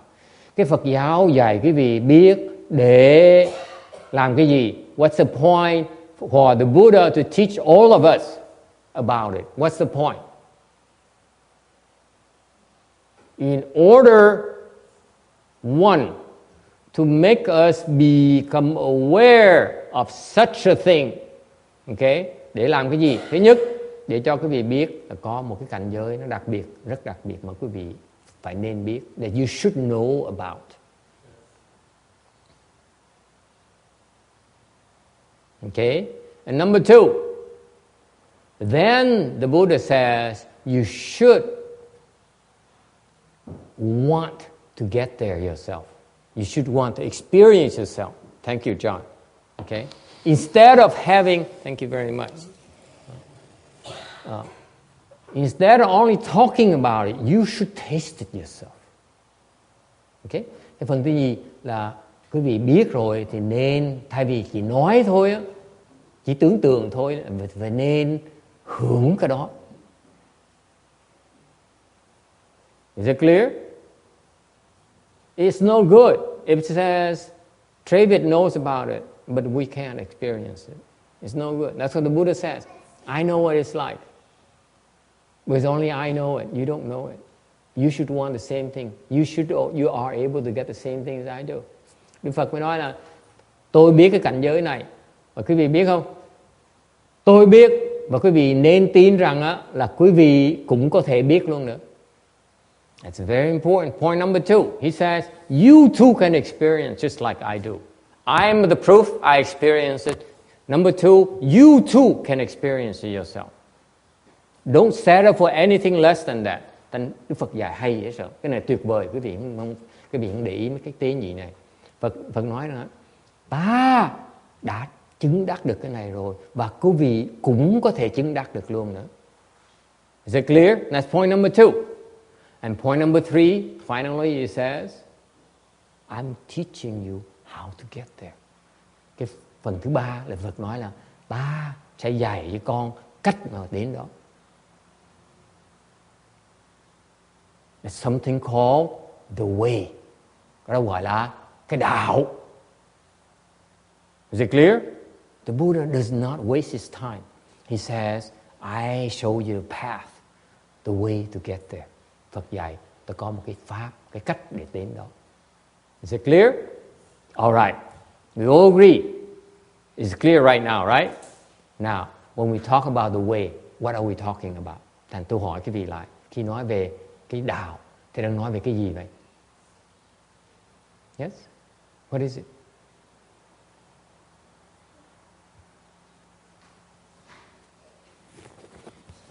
Cái đạo là cái gì? Kim Điền, đạo là cái gì?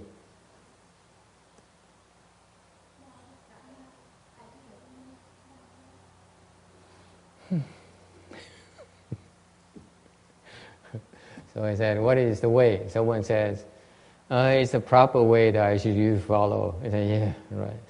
How boring. Yes. She's very wise, actually. I'm making fun of her. She's very good. It's very wise. It's the right answer. Yeah, but she has no confidence in herself at all. It shows this woman has no self-confidence. As soon as the master says, she, oh, please, give me another chance. Horrible. No self-confidence. Người mà thiếu tự tin. Yeah? Just because you know doesn't mean you have any self-confidence. Yes. What's the point? The point is this. What she says is very subtle, but it's very accurate. She says, you know what she said? She just said, you know it's the right thing that you should follow. Right? In Vietnamese. Is that how I read it? Right? She said, no. I'm not so sure anymore. This woman still has no self-confidence. I don't know why me. Shakyamuni Buddha, why me? Please come back, Buddha, please save me from these people. He's going, I'm standing next to him right here. What she says is very true. She says it's very subtle. She says it's the right path you should follow. What is that right path? Cái đường là đường đúng. Cô nói đúng. Cái đường đúng mình nên theo. Thì thầy hỏi thêm cho thầy rõ chi tiết. Đường đúng là cái gì? What is the right path? You know. That's my point. You know. You gut. In your gut, you know. It says you know. You know it's the right path. It's the only way. You have to know. Your gut tells you it's the right way to go.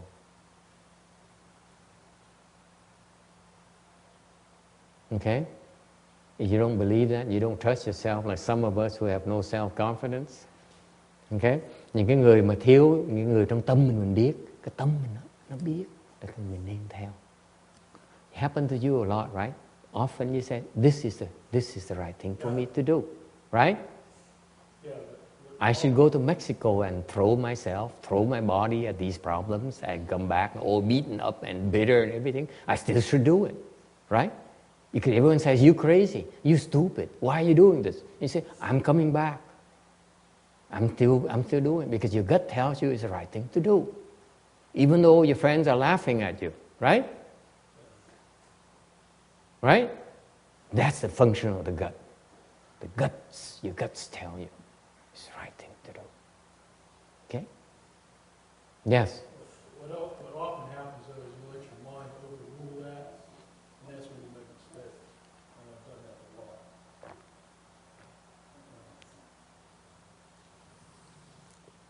lot. Good point. Excellent point. I like this. It's too bad not many people are here to participate in the discussion. Discussion is very, very good. He says, I repeat for your sake, he says, very often the mind meddles. He says, oh, you shouldn't believe yourself because everyone else says you stupid. And therefore, you don't trust yourself anymore. You don't trust your guts anymore. Cái này hay lắm, cái này ông nói là nhưng điều thông thường là mình tự bác mình đấy, mình hoặc vì thiếu tự tin hoặc là vì cái người khác chê bai chỉ trích mình. Okay, that's very good. Okay, that's why you don't trust yourself anymore. What to do? Làm sao bây giờ? Làm sao bây giờ? Sometimes you know. Most of the time you don't believe yourself. Nhiều khi mình biết, đa số mình không dám tin. Is that true? Yeah. See, that's a function of the adults. The adults, most of the time you don't believe yourself. Most of the time you talk yourself out of your own beliefs. Whereas children, it's just the reverse. Most of the time they trust their instinct. Sometimes they don't trust it because of other people's opinion. That's the difference between adults and children, by the way. Con người lớn với con nít nó khác nhau chỗ đó. Người lớn á, thì đa số không tự tin cái linh tính của mình. Còn cái người con nít á, đa số tự tin cái linh tính mình. Yes. So what to do? Làm sao bây giờ?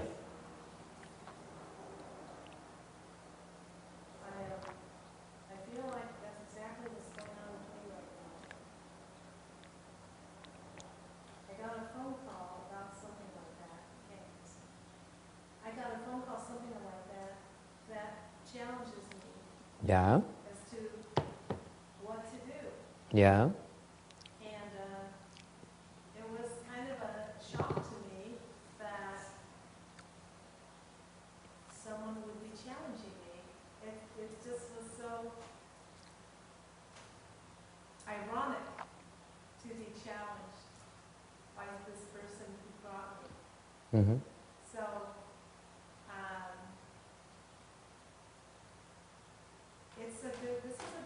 it's tough, but it's a good lesson. But it does force me to think, then I just start thinking, well, who is she to me? Why should I believe her? All these sort of things. And then it just challenges me to think, well, what do I really believe? What is my gut telling me to do? Mm-hmm. What am I going to follow? Who am I going to believe? Mm-hmm. So, what is the way? Let me describe the way for you. Thành cái đạo là cái gì? The way is a combination of your guts. Okay? Cái đạo là một cái phần, đó là cái linh tính của quý vị. Why do I keep on bringing back to the point of your guts? Tại sao thầy cứ nói cái linh tính quý vị hoài? Because part of you deep down knows you cannot discard that.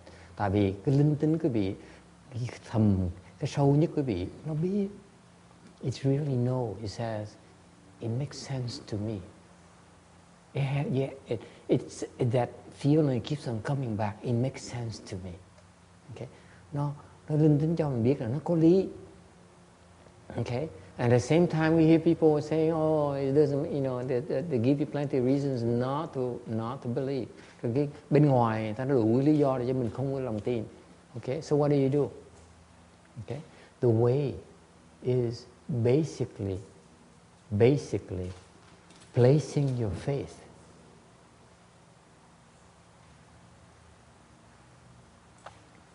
in the fact that someone else knows more than you.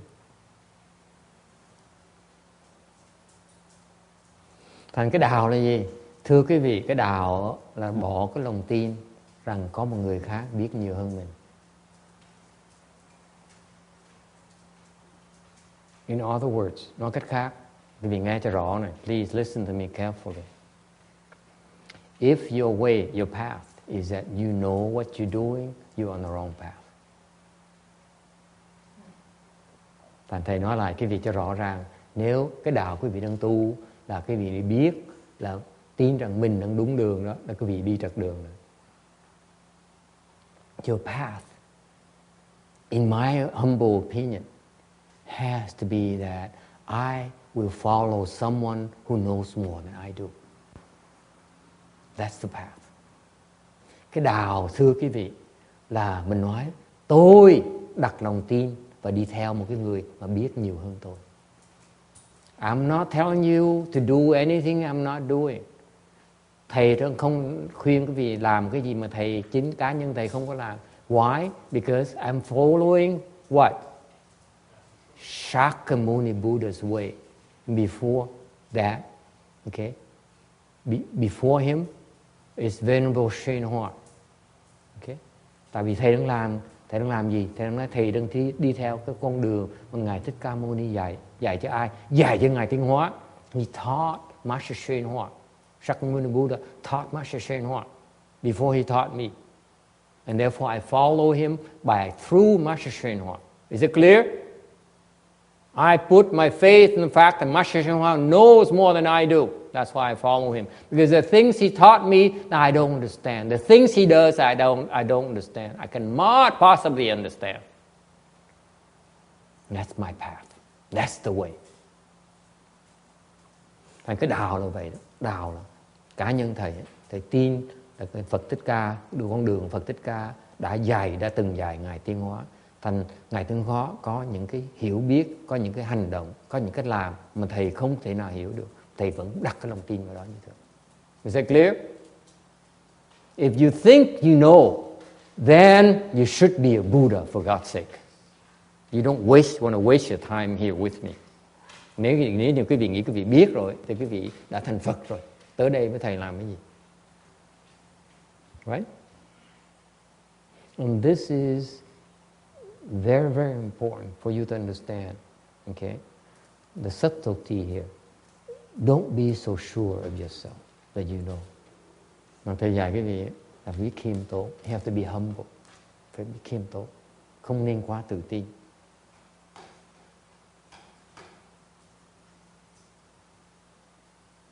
Okay? Questions or comments? Ai kiên thắc mắc gì không?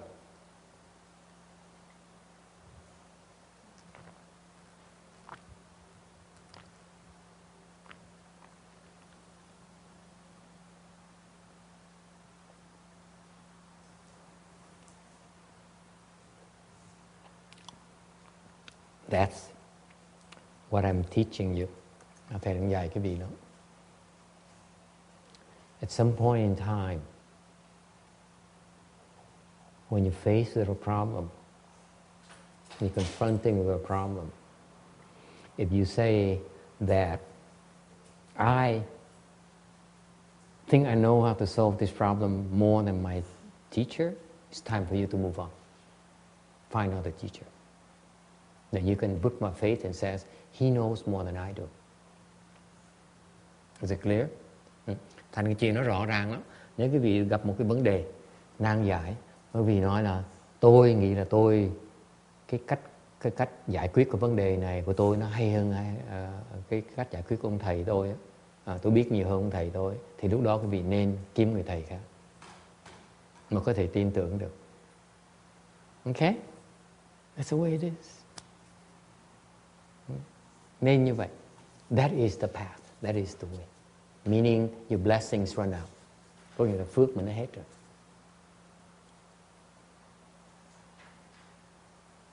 Okay?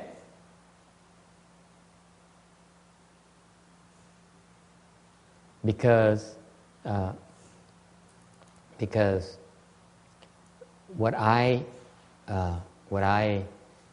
my experience, personal experience has been, cái kinh nghiệm thầy cho thấy, the teacher is making all the preparations to help you and bring you to the mind that dwells nowhere. He cannot explain it to you. Cái người thầy mà giỏi đó đang âm thầm sắp đặt để quý vị đạt tới cái cảnh giới vô sở trụ mà không thể nào giảng quý vị được. If he could explain it to you, he would have done it. If you're able to understand it, he would have done it already. Nếu mà quý vị có khả năng mà hiểu được cái đó thì ông thầy đã giảng quý vị nghe rồi. My gut feeling is that you cannot understand. That's why he cannot explain it to you. Or he could try to explain to you. You still can't get it. Thành ra thầy cố gắng mà giảng cái gì nghe cái gì chưa chắc hiểu nổi. Thành ra and therefore the path, the way to get there is to at some point in time have some faith and says, I think it's the right direction and I believe if I keep at it and I endure all these tests, it's very difficult for me to endure, I will get there. Why? Because my teacher would never settle for anything less than that for me.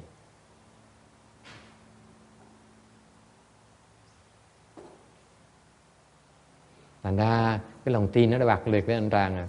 Lòng tin mình như vậy, mình nói là tôi không hiểu được nó là cái gì, tôi không hiểu được tại sao chuyện xảy ra như vậy. Nhưng điều tôi tin rằng người thầy của tôi đó chắc chắn đang dọn đường cho tôi để đến đó. Tại vì người thầy tôi sẽ không có chịu tôi được ít hơn như vậy đâu. Because this is very important for you to understand this. A true teacher, a truly good teacher would not hold you back. He would say, move on. It's time for you to move on. You're wasting your time with me. Quý vị biết không? Người thầy mà chân chính, người chân thật á, không bao giờ lãng phí cái thời giờ của cuộc đời quý vị đâu. Người thầy giỏi đã nói, thầy đã hết sức dạy con rồi, con nên đi học người thầy khác đi. He would say, I'm at the end of my rope. Is all I can teach you. You should move on. Now, you agree with that? In principle, quý vị đồng ý không? It sounds good in principle, right? A great teacher would never waste your time. A great teacher, number one, he quietly prepares you, helps you overcome your obstacles that you can't recognize the obstacles, and you keep on asking, why the heck you ask me to do these things? It's just all nonsense. You yell at me, you scream at me, you're so mean, and all those things, okay? And you don't understand, okay? So the teacher quietly prepares you and helps you along those things, and you cannot possibly understand why, okay? There's another aspect of it. Cái người thầy vậy đó, người thiền trí thức, người ta giúp quý vị, dạy quý vị không hiểu ta đang dạy cái gì hết. Hiểu tại sao ta dạy mình những chuyện như vậy. Chuyện thứ gì mà rất quan trọng nữa, okay? That something you should have faith in is that he would never hold you back. Cái người thầy thiền trí thức không bao giờ cột chân quý vị lại đâu. Never. Never ever. You have to believe me. I met too many great knowing advisors. And they all have the same thing. They will never hold me back. Những cái vị thiền triết của thầy như vậy chưa bao giờ cột chân thầy lại hết, không bao giờ hết. Case in point, ngoan quý vị nghe, I told you about that but you didn't realize that's what I was trying to tell you. Là quý vị, thầy đã từng kể quý vị nghe cái chuyện này rồi mà quý vị không hiểu cái ý của thầy.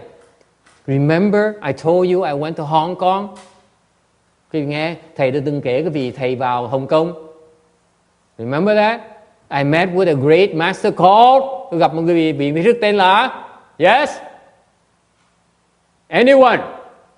Yes. What's his name? I met him in person.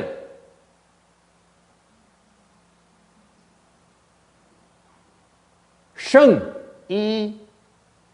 Ngài Thánh Nhất, một cái vị thiện tri thức, một vị tổ của dòng quy ngưỡng. He's a patriarch of the Vajra lineage, Chan lineage, where I belong.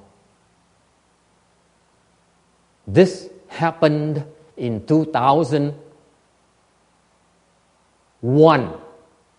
2001, thầy qua bên kia, thầy gặp Ngài Thánh Nhất bên Hồng Kông. Đây là một cái vị tổ của đời, của dòng quy ngưỡng thiền tông của cái dòng máu thiền tông của thầy từ Ngài Tiến Hóa ra. This is the Vajra lineage from Master Hsuan Hua. He's the same patriarch from that lineage. He's a patriarch, mind you. Did he keep me in Hong Kong? If he had said, stay here and cultivate with me, I would have dropped everything and stayed with him. Trust me. Hồi đó, Ngài Thánh Nhất mà đã nói, con ở lại để tu với ta. Là thầy đã bỏ hết tất cả thầy ở lại rồi. He never said so. He said, go back. Ngài nói, đi về đi.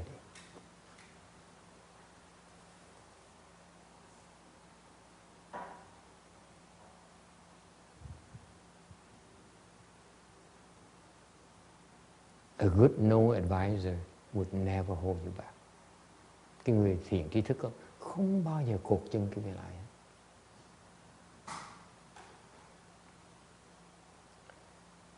I would tell you why. Because he recognized that Master Hsuan Hua had something else in mind for me. He didn't dare touch me. Tại sao vậy? Tại vì Ngài Thánh Nhất lúc đó có cái trí huệ, Ngài nhận ra rằng, Ngài nhận thức được rằng Ngài Tiến Hóa có một cái kế hoạch khác cho thầy. Thành Ngài Thánh Nhất không có đụng thầy. I told you he kept a second ground bodhisattva with him. He says, you stay here and cultivate with me.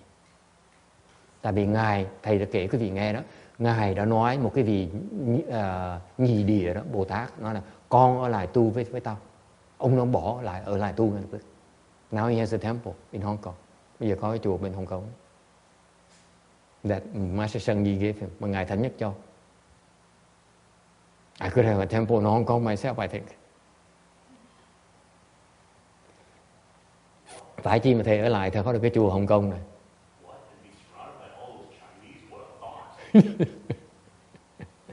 What a thought, yeah. We're not going there, okay?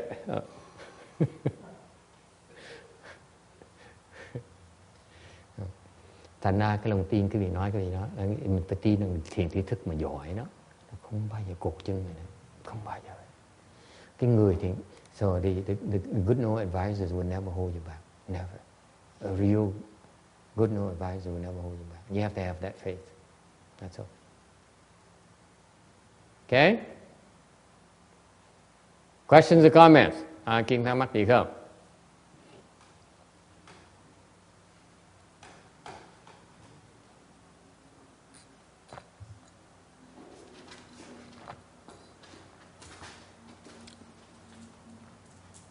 Let me ask you this then. Since you're not asking me questions, may I ask you a question?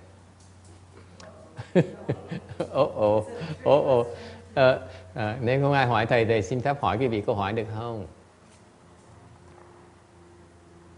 You want to hear my question or not? What's the question? Go for it. In that case, nếu như vậy,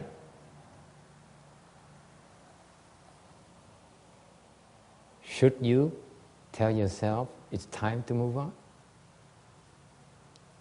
Thầy hỏi cái gì?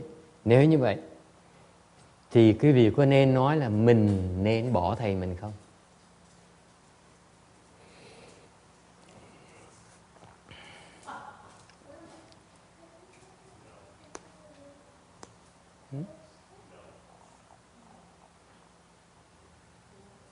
I'm asking you, should you tell yourself, I should move on, I should get another teacher? Hỏi quý vị, mình nên tự hỏi mình kiếm thầy khác là không? No. Why not? Có người ta nói là, có người nói là không. Thì hỏi là tại sao không? Why not?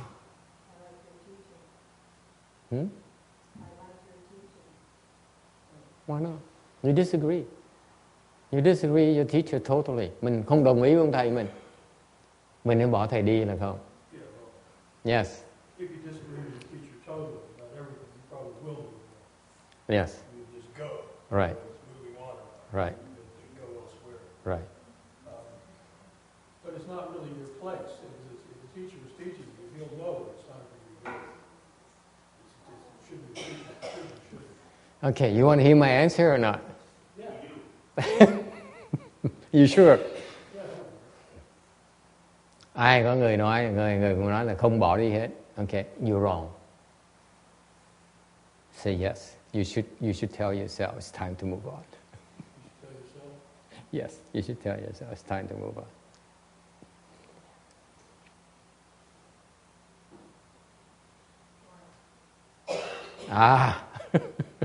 Hỏi tại sao? Why?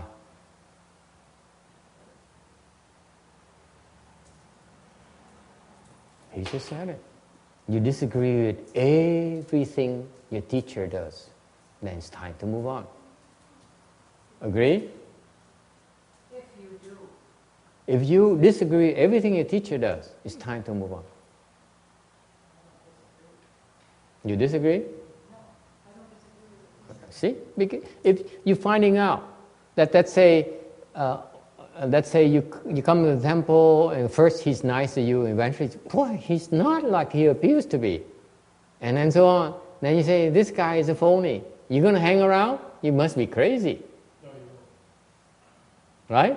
Definitely not. I agree with you. See, John is wrong.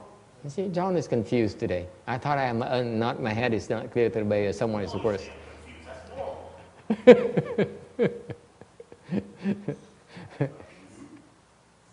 So my answer to you is yes and no. Sometimes yes, sometimes no. Yes, when you seeing that you were wrong about the teacher is really, really confused. For example, he sounded nice, he sounded, wonderful. It turns out that he's a phony. Okay? He has wives or 20 children under his name or something. Then of course you should move on. Right? All right. When is it no?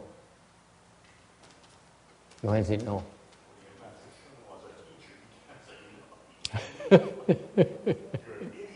You're an idiot to leave. That's right.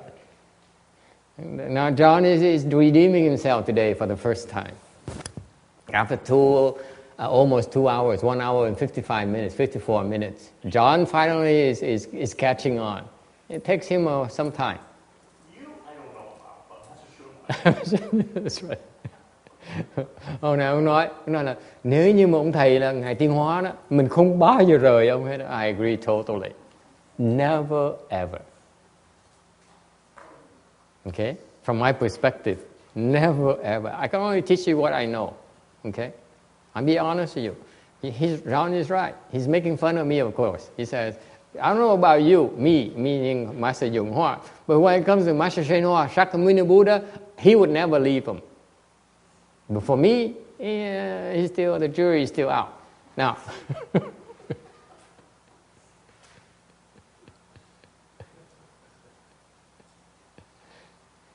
so what about in between where you're not sure, like me, in between? Okay, let's face it. I'm not Master Shen Hua. I'm far from being him. Okay, so how, I'm not me as the most important and good no advisor. But And say that, how do you decide then, in between, the cases in between? This is practical reasons. You have doubts yourself. You say, I don't know about him. More than once. Okay? So what do you do in between?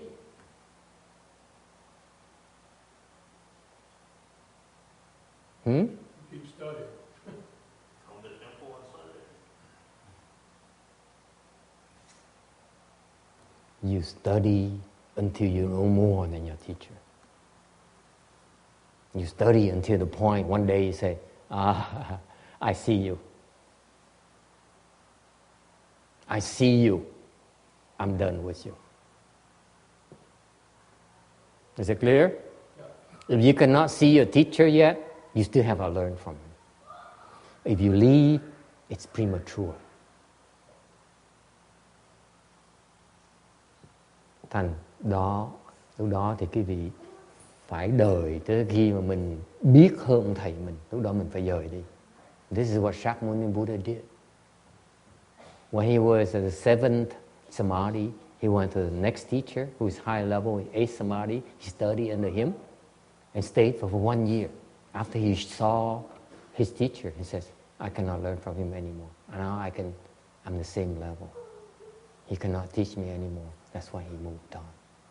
Cái này Ngài Thích Ca Mâu Ni như vậy, lúc mà thất định đó, tới gặp người thầy thứ nhì đó, là thầy bát định, thì tới học, rồi khi mà thấy rõ ràng ông thầy được, thấy cái trình độ ông thầy mà không hơn mình nữa, mới bỏ đi. I'm teaching you something the Buddha did. I didn't invent this thing. You just didn't understand what he did, why he did those things. That's all. Okay? If you decide to leave your teacher before you can see your teacher, you're making a mistake. Why? Because you're going to have a hell of a time finding anyone who is the same or better than he does. Why? Tại nếu quý vị mà chưa thấy được ông thầy mình mà dám bỏ đi, là quý vị sẽ khó mà gặp được ông thầy nào cùng trình độ hoặc là cao hơn được nữa. Tại sao như vậy? Why is that? No one want to teach you anymore. Không ai thèm dạy cái gì đâu. You hear me? If you abandon your teacher after he's done so much for you, and you say, I don't care anymore, okay, I disagree or whatever, no one will teach you. Because you're ungrateful. Who will want to teach you now? Have you thought about that? I thought about these issues for years and years. The good no advisor does so much for you. And he's your teacher. There's no way for you to comprehend his state. Okay? And he's doing all these things to teach you, to help you. Paving the way for you, for your future progress. And then you disagree and you drop and you say, okay, I move on. Who's going to teach you now with that kind of attitude you have? Who's going to waste the time helping you now? You understand? So you better damn sure, be damn sure, excuse my language, that you better than your teacher before you move on. Does it make sense to you? Yeah. Vậy nghe không? Cứ vì thầy mình giúp đỡ mình, bỏ biết bao nhiêu công tâm huyết để mình giúp đỡ mình, để dọn đường cho mình, để mình tiến bộ. Rồi mình không đồng ý, mình hiểu, bởi nhưng trách ông thầy mình xong bỏ đi như vậy. Tôi hỏi quý vị, những người thầy mà có cái trí thức á, có cái trí huệ đó, nhìn quý vị biết ngay đó, cái loài này cái loài phản thầy, cái loài vô ơn, dạy nó làm cái gì? Tại mình cũng nó tới, mình dạy xong mình hết sức mình giúp nó, ngày nào đó nó không đồng ý, nó bỏ nó đi, không phải mình phí cái sức của mình dọn đường cho nó không? Ai mà tham dạy quý vị bây giờ? Dễ sợ không?